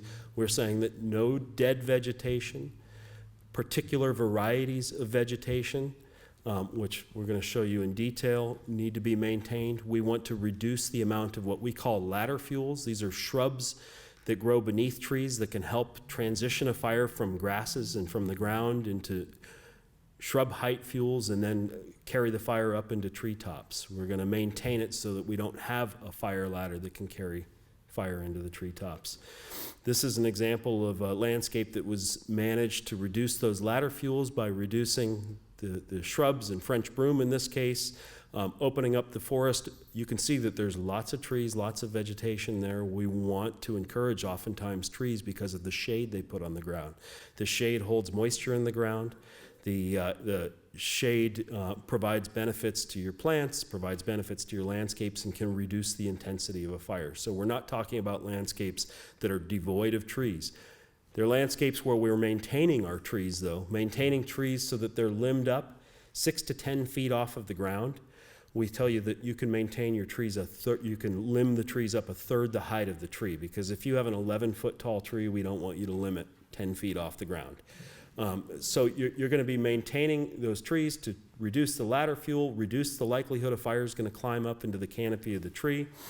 You're going to space your shrubs and trees appropriately. If you have a steep slope, you need to add additional space between the plants in your landscaping. You need to maintain the vegetation alongside your driveway and the roads in front of your house. There's a big misunderstanding, I think, in most communities in Marin about whose responsibility roadside vegetation is. Oftentimes people know that when they looked at their parcel lot lines when they bought their property, and they realized that the public right-of-way from the road extends up into their front yard in some cases. And there's been a misunderstanding or a feeling that somehow that's the city or the county's responsibility to maintain that vegetation. If you have a property that fronts a road, most of us do, that area, the public right-of-way fronting your property, is your responsibility to maintain as a property owner. So it's public land. It does not mean that the city or the county owns it. You entered into a contract, whether you realized it or not, when you bought that property, to maintain that vegetation. Sometimes you'll see the county or city roads crews will come through and mow the grass. They're doing you a favor. They're not responsible typically for doing that. They're doing you a favor with maintenance, but there's oftentimes no promise that that's going to happen every year. So you need to be thinking about maintaining that vegetation in front of your house. In most places, the fire code requires a minimum of 10 feet of maintenance alongside the road. You're usually maintaining it the same way you maintain defensible space around your house. Trees limbed up, no dead vegetation, raking the leaves, cutting the dry grass during the summer is how you'll maintain that. 14 feet of overhead clearance is typically required. Some communities require a little bit more or a little bit less, but 14 feet allows clearance for fire apparatus. The firefighters need to be able to drive their fire engines underneath the trees in any canopy over your roadway. Very important. They need to be able to stand on top of the fire engines to operate the equipment that's on top of the fire engines. We don't want to see their radio antennas or equipment damaged as they drive down the road to protect you and your family. This provides enough clearance for them. It also provides clearance for the UPS truck, bringing you more Amazon boxes. Parking in some communities creates obstructions for evacuations. We want you to think about how that affects your neighborhood, and we want everybody to be good neighbors. By cutting vegetation back on the side of the road where there is parking, it typically allows cars to park closer to the side of the road and adds more pavement for evacuation in the roadway. Our list of fire-resistant plants online, firesafemarin.org, or in the brochures you've got here. We want you to remove fire-prone plants.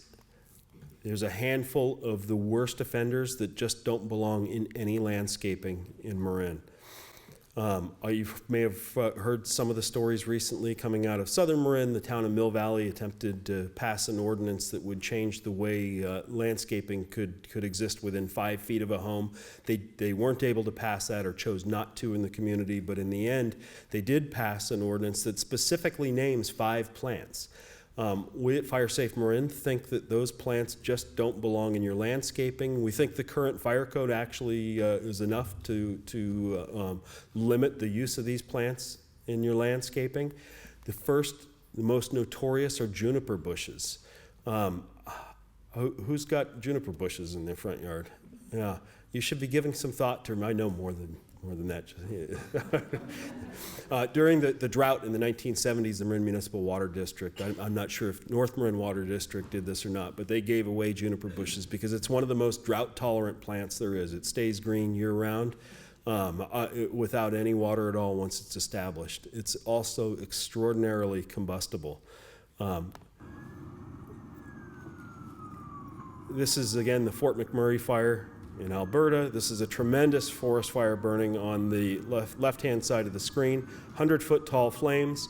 You can see the flames are subsiding because the trees have burned out. There's nothing left to burn, but embers have landed in the front yard of these homes.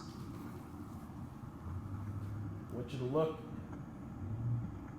at the front yards.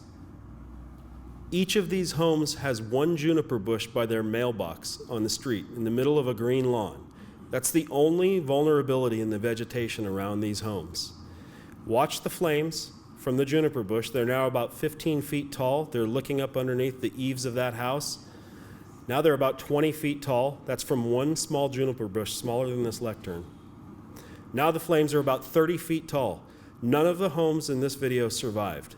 They all burned down, and they all burned down because of the juniper bushes in their front yard. When they built that development, every house got one 5-gallon juniper bush, and that cost them their homes. One of the easiest things for you to fix in your front yard, you can usually, if you're flexible, you can get down on your hands and knees and cut juniper bushes at the root with a handsaw and remove them. If you've got a lot of juniper, it might take a lot of work. It's worth your time. Novato Fire District in 2003 lost a firefighter, in part due to juniper bushes that were in the front of somebody's house that he was protecting during a wildfire. It's not the only time that's happened. It's tragic, horrifying to think about, and I don't see any reason for any of us to maintain plants that we know are that dangerous. Cypress trees, Italian cypress in particular, they're like a tall juniper bush, extraordinarily flammable. No matter how green they are, if you spread the green part apart and look to the inside of that plant, you're going to find a huge amount of dead, dry material. This is an Italian cypress tree burning. This is a fire in Sacramento. Started from fireworks. A bottle rocket flew into that tree. You can see the eucalyptus tree immediately adjacent to it that never ignites. Who here has been worried about eucalyptus trees? Yeah, you should be worried. Eucalyptus trees can be a hazard. They can be maintained in a way that makes them relatively fire resistant. Italian cypress cannot be maintained in a way that makes them fire resistant. Yep, that eucalyptus tree never ignites. The cypress trees do. Bamboo. Bamboo is commonly used as a privacy screen. It's difficult to maintain. There are about 600 different varieties of bamboo. Some varieties of bamboo we think are probably safer than others, but it's extremely difficult. In fact, none of us could tell the difference between the different varieties. Bamboos are all grasses. They react very suddenly to changes in the weather. So what does a well-irrigated green culm of bamboo in your front yard can react and change quickly when the weather conditions change. So if a red flag warning is issued and the temperatures go up and the winds start blowing and the humidity drops to near zero, the bamboo will react with it. So no matter how well you've maintained it, no matter how irrigated it is, virtually all varieties of bamboo will burn under those conditions. Many, in fact, most of the bamboos that we see used for privacy screening tend to build up, they clump, they tend to build up a huge buildup of dead material, leaf litter at the base of the bamboo. That's all dry. It will ignite from embers. And this is what you'll see when a stand of bamboo is burning. You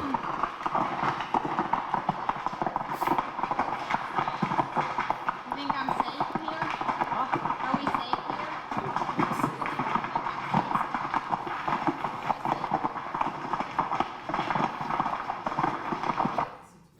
That sound you heard are the individual culms, the water inside of them popping. Doesn't matter how moist they are. Those were full of water. It was burning aggressively with flames, dropping embers on the entire neighborhood. A significant risk. There are good choices for privacy screens. Every time we've talked to somebody about the risk that their bamboo is putting them at, they say, but I don't want to lose the privacy. We put it there for a reason. We didn't want the neighbors to look in our bathroom window. On our list of fire-resistant plants, you'll find a whole variety of privacy screens that make suitable replacements for bamboo. I think you should think about them. English laurel is a plant I recommend almost every day. It's the traditional English hedge. A fantastic privacy screen, drought-tolerant, extraordinarily fire-resistant. All plants, even those ones that I'm calling fire resistant, can potentially burn if they're not maintained. We can't emphasize that enough. So where English laurel is a great plant, if you don't water it, if you don't maintain it, if you allow dead material to build up in any plant, no matter where it sits on our list of fire resistant plants, it can potentially burn. So maintenance is still important. Pampas grass, significant fire hazard. Our annual grasses, the dry grasses that turn our hills brown in the summer, are probably one of our biggest fire hazards. Firefighters in Marin talk about grass fires traditionally. These are fast-moving, fast-spreading fires that put our homes at risk, and they're easy to mitigate by cutting your grasses. So maintenance is key. I want to start to transition. We're at 7:30 now. We're going to take about 30 minutes of questions, but I want to quickly, if I can get this to advance.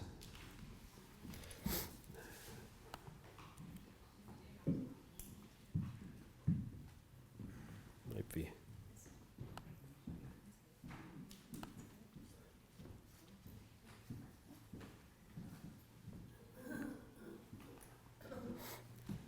I want to very quickly just talk about a couple of efforts that have been made in this county. There's a plan that was developed with the Marin County Fire Chiefs, Marin County Fire Department, FIREsafe Marin, and all of the fire agencies in the county, including Novato Fire District in 2015 and 16. We did presentations in this room, community presentations.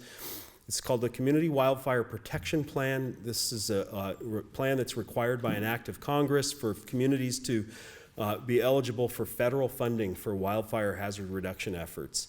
This plan was in place and adopted by the Board of Supervisors in 2017 before the North Bay fires. We were engaged in working on this as a fire service and in the fire prevention community. Homeowners in this community, homeowners groups, Firewise communities in Novato were engaged with this process and are even more engaged today. These are important documents that you should know exist. They're guiding current and future efforts towards fire risk reduction in the county. I think it's important for you to understand that we've been working on this continuously. This did not sneak up on those of us who were paying attention, and we're thrilled that the entire community is paying attention today.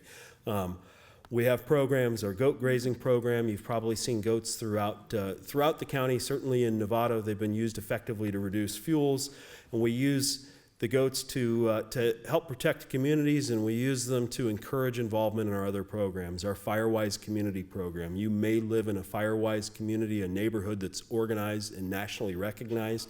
We have 50 neighborhoods in Marin that are recognized nationally. If you aren't engaged, if you don't know what that is, if you want to learn more, please come to us and ask. We're happy to help you achieve this recognition and organize your neighbors to reduce your risk locally. And I'm going to close it with this. Again, the home hardening workshop. I mentioned the workshop for homeowners on November 19th at 1 p.m. that day. We're going to have a workshop for building industry professionals, contractors. If you know a builder, if you work in the building industry, if you know an architect, a landscape architect, anybody who's engaged in that, they can come to this free seminar. The contractor training is going to be an intensive training where we're going to introduce them to materials and techniques and the actual do-it-yourself methods to reduce a home's risk. We're going to then have the live burn demonstration at 5 o'clock, and we'll have about a 90-minute presentation that's geared towards homeowners. Simpler things, how to identify your risk. I'd like to take questions. I'd like to bring... Before we take questions, can we just let Tom know how much we appreciate it?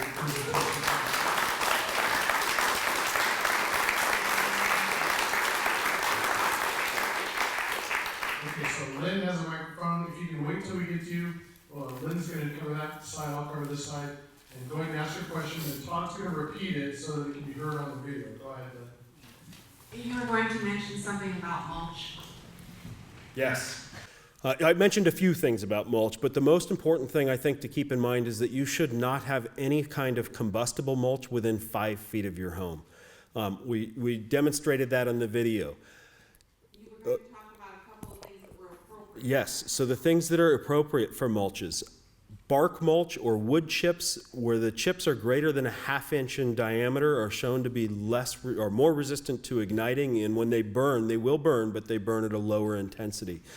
So bark mulch with the big chips, not the small ones. We don't want to see the shredded redwood. Sometimes it's called gorilla hair. I think that's a brand name. We don't want to see that anywhere in your landscaping. That's what the Cub Scouts used to start the campfire, and it doesn't belong in our landscaping.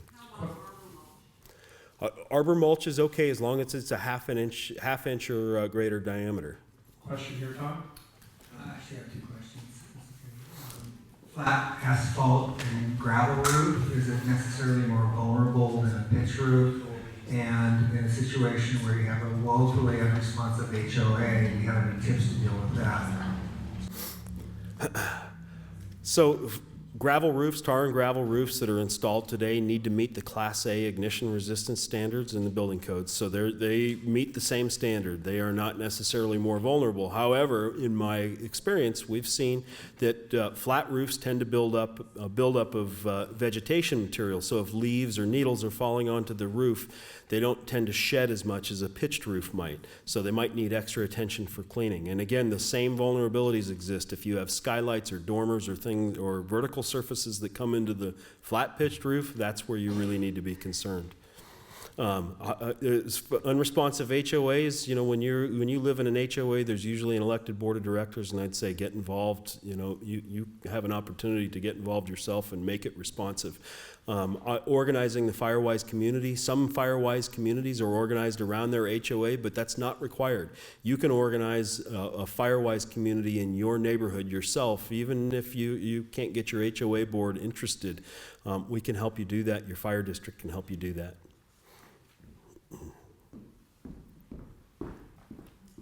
Hi. I live in Pacheco Valley, and I live in a townhouse. We have quite a few homes back there that all have juniper. How do I get people to get rid of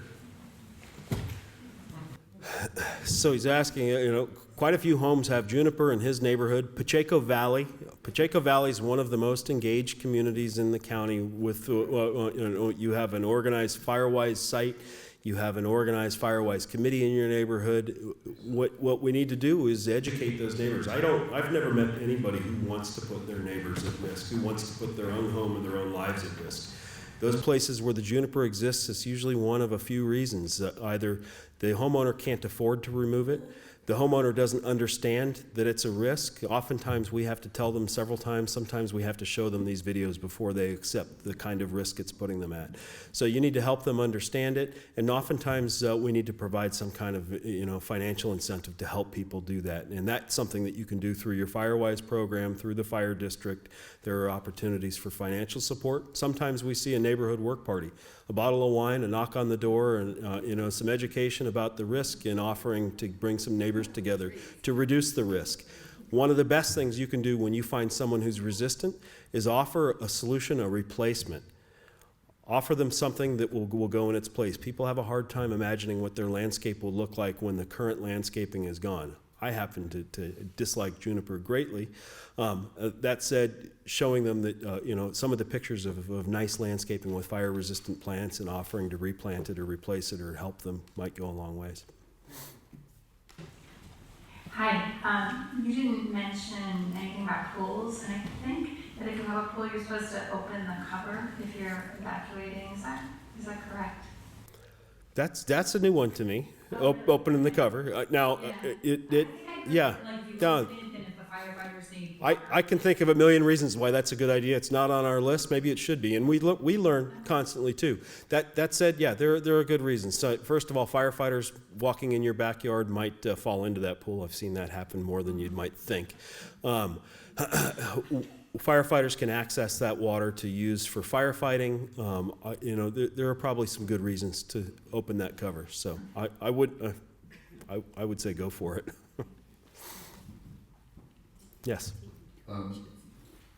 With regard to the condo associations, if they do become fire-wise, they might be able to get a discount on their renewal for the association's insurance. So I'd encourage them to think about that over and over again.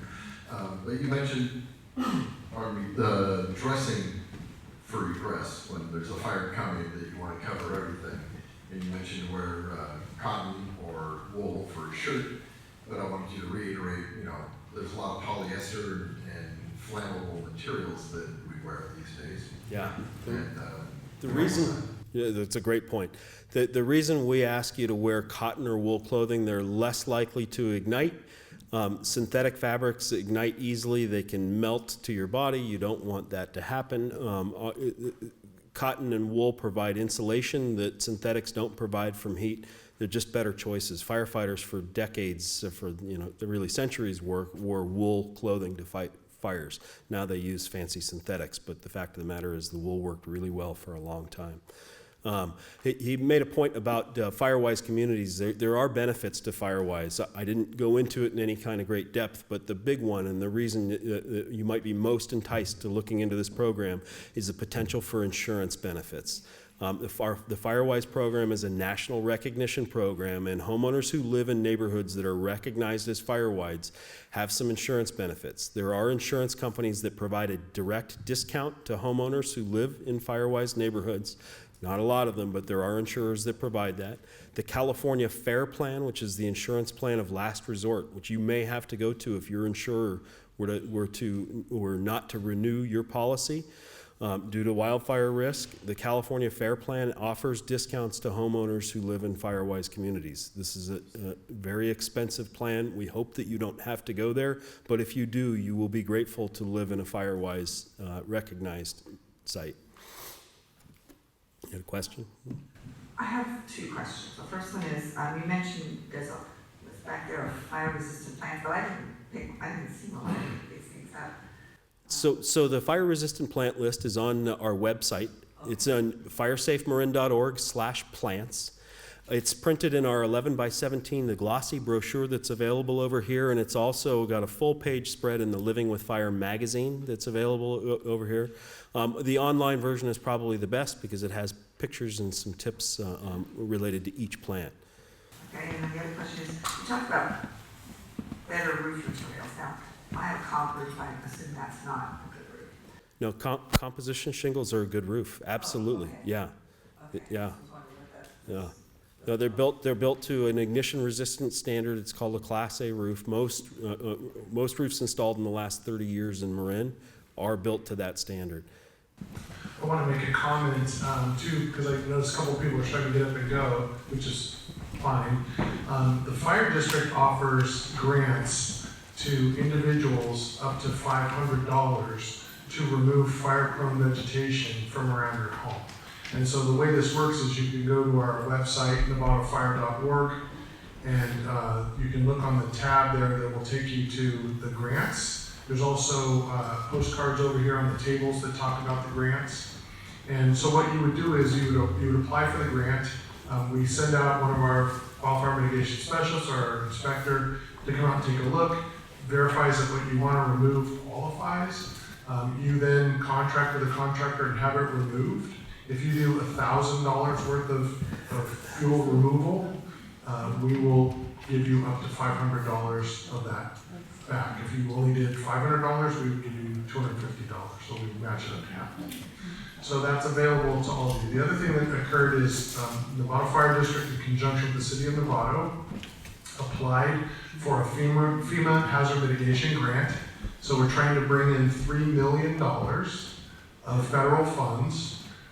And it would be matched by a homeowner. It's a 25% grant. That means, and it's for ignition-resistant construction. So if you had a shake roof or shake siding, if you had the vents that you'd like to replace, and you qualify, we're still waiting to hear whether we get this one, but if you do, the federal government will pay 75% of the cost, and you will pay 25% until the $3 million is gone. So that was made possible because of the Campfire in California. It was a national declaration of emergency, And that frees up federal fundings to come into California, and under law, at least a percentage of that funding has to be spent towards mitigation, and it doesn't have to be in the area where the fire burned. It could be anywhere in California, so that's why we've applied for this. So stay tuned. If we do get it, we're going to be promoting the heck out of this. But those of you that have the free evaluations and assessments done will be sort of front and center to be able to get at that if you're interested in it. So before you guys go, I just wanted to mention that. Who had a question on this side? Okay. I have two questions. One is I live in Hamilton Field, and the levee's in the back of our house, and I was just wondering if that area is safe because it's only like 20 feet behind the house. Are you familiar with it? I'm not familiar enough with it. I'm going to let the fire district speak about relative safety there. My second question is, if we are forced south, and so 101 is the only freeway going, or road going south, is there something in the works for another avenue out of Novato if we are forced south? No. No, there's nothing else in the works. I mean, that like Todd mentioned earlier, you'd be perfectly safe even if that was bumper to bumper stop traffic. We would not be concerned about that. So there is nothing else in the works that I'm aware of widening other than what's already taking place. It's not likely on a major freeway like that they would force you south. You know, usually you could go north or south, and then there's also 37.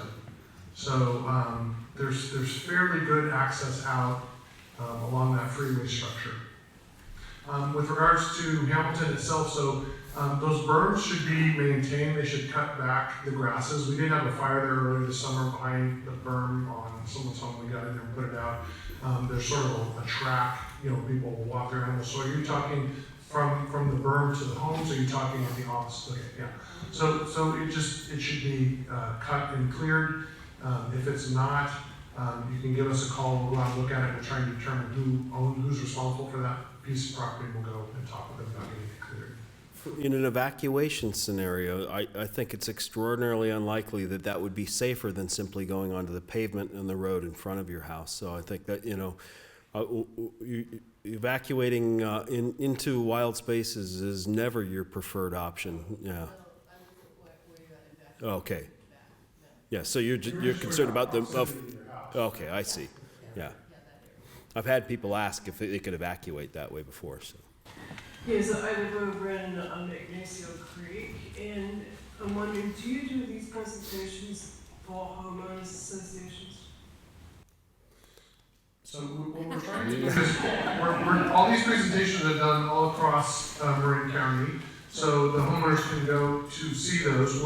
We're going to try and have additional presentations. We want to try and, instead of the 75 or 80 people we have today, we like to fill a room of 400. You know, there's 260,000 people in Marin County, and they all need this presentation. So we do want to amplify this.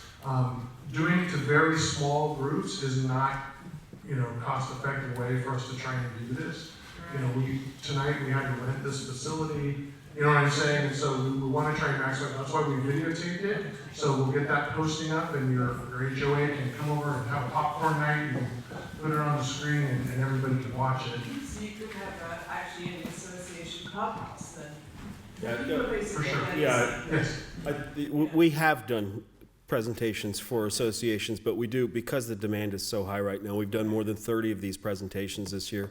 We're really trying to reach bigger groups. That said, we do shorter presentations. Sometimes it's hard to get your HOA together for 2 hours. So you can reach out either to the fire district or FIREsafe Marin, and oftentimes we can bring someone in to do a 20 or 30-minute presentation and introduce you to the bigger concepts and invite your neighbors who are interested to come to these presentations. So my second question is, you were talking about safety points, areas, etc. So we are right outside the college. The ballpark over at San Jose Middle School, would that be a safe place to go if you had a problem getting out along Ignacio Boulevard? Oh, ball field is typically a safer place to go if there's no option out. I think we're focused oftentimes too much on the possibility, remote possibility, that our roads will be obstructed. I think that's a fear that we've developed, having seen some of the imagery and heard some of the stories from the Campfire and others. I think being on your road, on the pavement, is probably just as safe as being on the ball field, to be honest, if you're on the valley floor. But yet the answer to your question is yes, the ball field could be a safe place for you to stay as long as it's irrigated and mowed and maintained. My concern is it's up a little higher. We want you at the lowest point. We always want you to be in a place where there can't be fire below you. Question about Alert Marin. Yes. If a household registers on Alert Marin, puts in a landline, VoIP line, cell phone, it's my understanding that when the call goes out, it will go out to a sequence of those numbers. Yes. The first one that picks up will get the message, and then it will not send any further messages to the other numbers. This is true. That's true. So each individual should have their own account for it. Absolutely. So, yeah, that's a great point. Each individual should have an account, so all of your personal contact methods. But if it's you should not set up necessarily a family account where it wouldn't notify the subsequent numbers. That's explained when you could do the registration process as well. Yes. The free evaluation and assessments you're talking about, how do you go about getting them, and can they be done for HOAs? Call me. Yeah. Through the fire district. A couple times on the screen you used the term, when evacuating, prepare your home. What does that mean, prepare your home? So, yeah, great question, and I realize, I could go 8 hours talking about this and still not cover everything. Preparing your home is going to be the items in the middle column of that checklist. Those are the things that you're going to do around the home itself. I'll summarize that checklist, but you're going to do things like turn the exterior lights on if you have landscape lighting, because it may be dark even during the day. You're going to open your gates, prop open the side gates of the house, which I described later. Make sure that they're open, propped open. You're going to do things like if you have ladders available at your house, during the preparation process, you can put ladders up to your roof to make it easier for firefighters to get onto your roof. You're going to make sure that you have garden hoses attached to every spigot in your yard, that they have the squeeze grip type nozzles on them. That's on the list, and if you don't have them, you should buy them. And make sure they're set up and ready to go in your yard. You can even turn them on and have them ready to be picked up and put out spot fires by firefighters. You can do things like move your lawn furniture away from the house, move patio furniture into the swimming pool if you have to, but get it away from your house. You can pick up combustibles that may be in the front yard. You may have done everything right, but the newspaper is sitting on your doorstep. You'll look for any vulnerabilities that are outside of your house, and you'll take those steps to prepare the home. Again, these are things that you will only do if you have time. So if you were given an evacuation warning with some time period and you can do this quickly, you'll do that. If it were simply a red flag warning and the wind was blowing and you were concerned that a fire might start today, that's a good time to go through and take these steps to prepare your home. So my question is about evacuation routes. How do you know where your evacuation route is? You just wait for the map? Don't wait for the map. Your evacuation route, I glossed over it, but your evacuation route in all likelihood is the route that you take to get to the grocery store. It's the route that you take to get to the valley floor and to leave town. You already know that. There are no secret routes. This is the route that you always take. You want to take the route that you're most familiar with. So in where I live in Sleepy Hollow, there's just one route. There's just one road in and out. Yep. Can I take that one? Yep.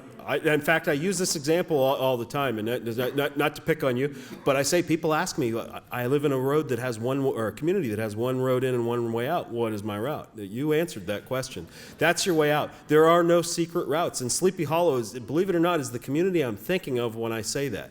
You have one major road. It's an ideal road for evacuation. It's a wide, 50-foot wide paved road on the valley floor in the best location for you to be. That's your route. The only other ways out of the community would violate the rules I told you. You would have to go towards open space and wild vegetation. You just violated a rule. You would have to go uphill. We never evacuate uphill. You would have to go through locked fire road gates. You would never do that. So you get to the valley floor, Butterfield Road, and you go the same way you leave your community when you go to the grocery store. Then people invariably, they say, well, what if I shop at the Good Earth? Okay? So imagine your grocery store is Safeway. We want you typically to leave the community and head towards Central Santa Fe and Highway 101. I just have a quick question. One is, does the Novato Fire District include the community outside of the Novato city limits, like at the Brisma? Yes. Yeah. Yes, so the Novato Fire Protection District, our area is 75 square miles. So the city of Novato is about 23 square miles. It sits in the center, and the fire district goes all the way around. And we provide service to both incorporated and unincorporated Novato. Any other questions?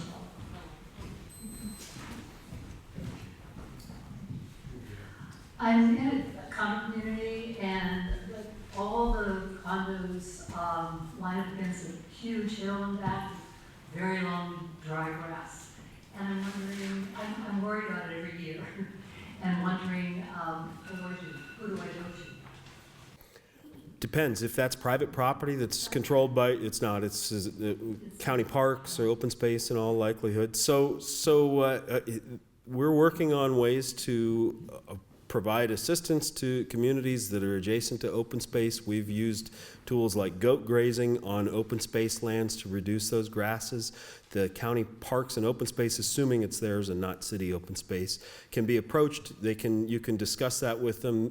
The individual homeowners whose property abuts open space can call county parks and get an over-the-phone permit, which allows you to cut the grass on their property to reduce your fire risk. So it actually is a permit to go on to county park land and cut vegetation. Adjacent landowners are typically not required to build defensible space to protect your home. That's not always the case, and there may be some exceptions in Novato Fire District or wherever you live. So you want to talk to your fire department about that, engage them, but engage the landowner and see if you can come up with a community-wide approach to reduce that. County Parks is open to it, and we are working on, in one particular case, a county-wide effort that would provide the ability and funding to reduce vegetation around communities that are vulnerable because they're close to open spaces. So you're going to hear a lot of discussion about this in the coming year. Chief, this is a question for you. How many fire personnel do you have, and how many fire houses do we have in the Novato Fire District? Novato Fire District has 5 fire stations and an administration building, but 5 fire stations that are strategically located throughout Novato, and both incorporated and unincorporated. We want to be able to respond with an effective firefighting force or an effective emergency medical group to all points of the district within 8 minutes or less, 90% of the time. That's what our goal is to do. But on any given day, we only have 19 firefighters and 1 battalion chief on duty to protect that entire 75 square miles. And so just to give you a quick idea, if we have 1 structure fire, we'll send 3 engines to that, a truck, and an ambulance along with the battalion chief. So that leaves 1 engine and 1 ambulance to respond to any other call that goes on simultaneously.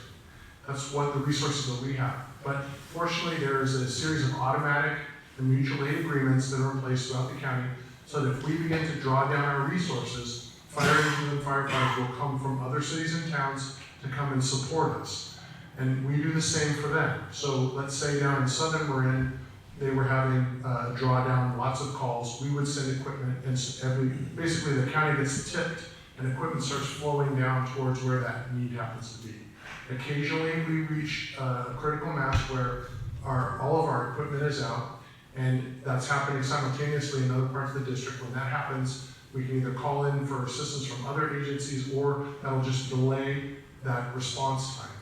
And those calls get prioritized. So that means if someone calls with a broken leg and someone calls with a heart attack, just because a broken leg called first, we might hold that unit for the heart attack because that's the one that's more important. So that's a prioritization we'll make at that time.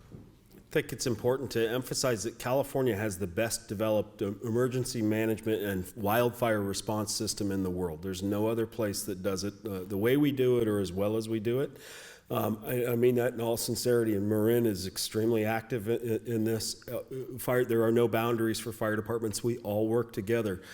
California's firefighting Air Force, I love this, our firefighting Air Force, which is operated by Campfire, is bigger than the military Air Force of Italy.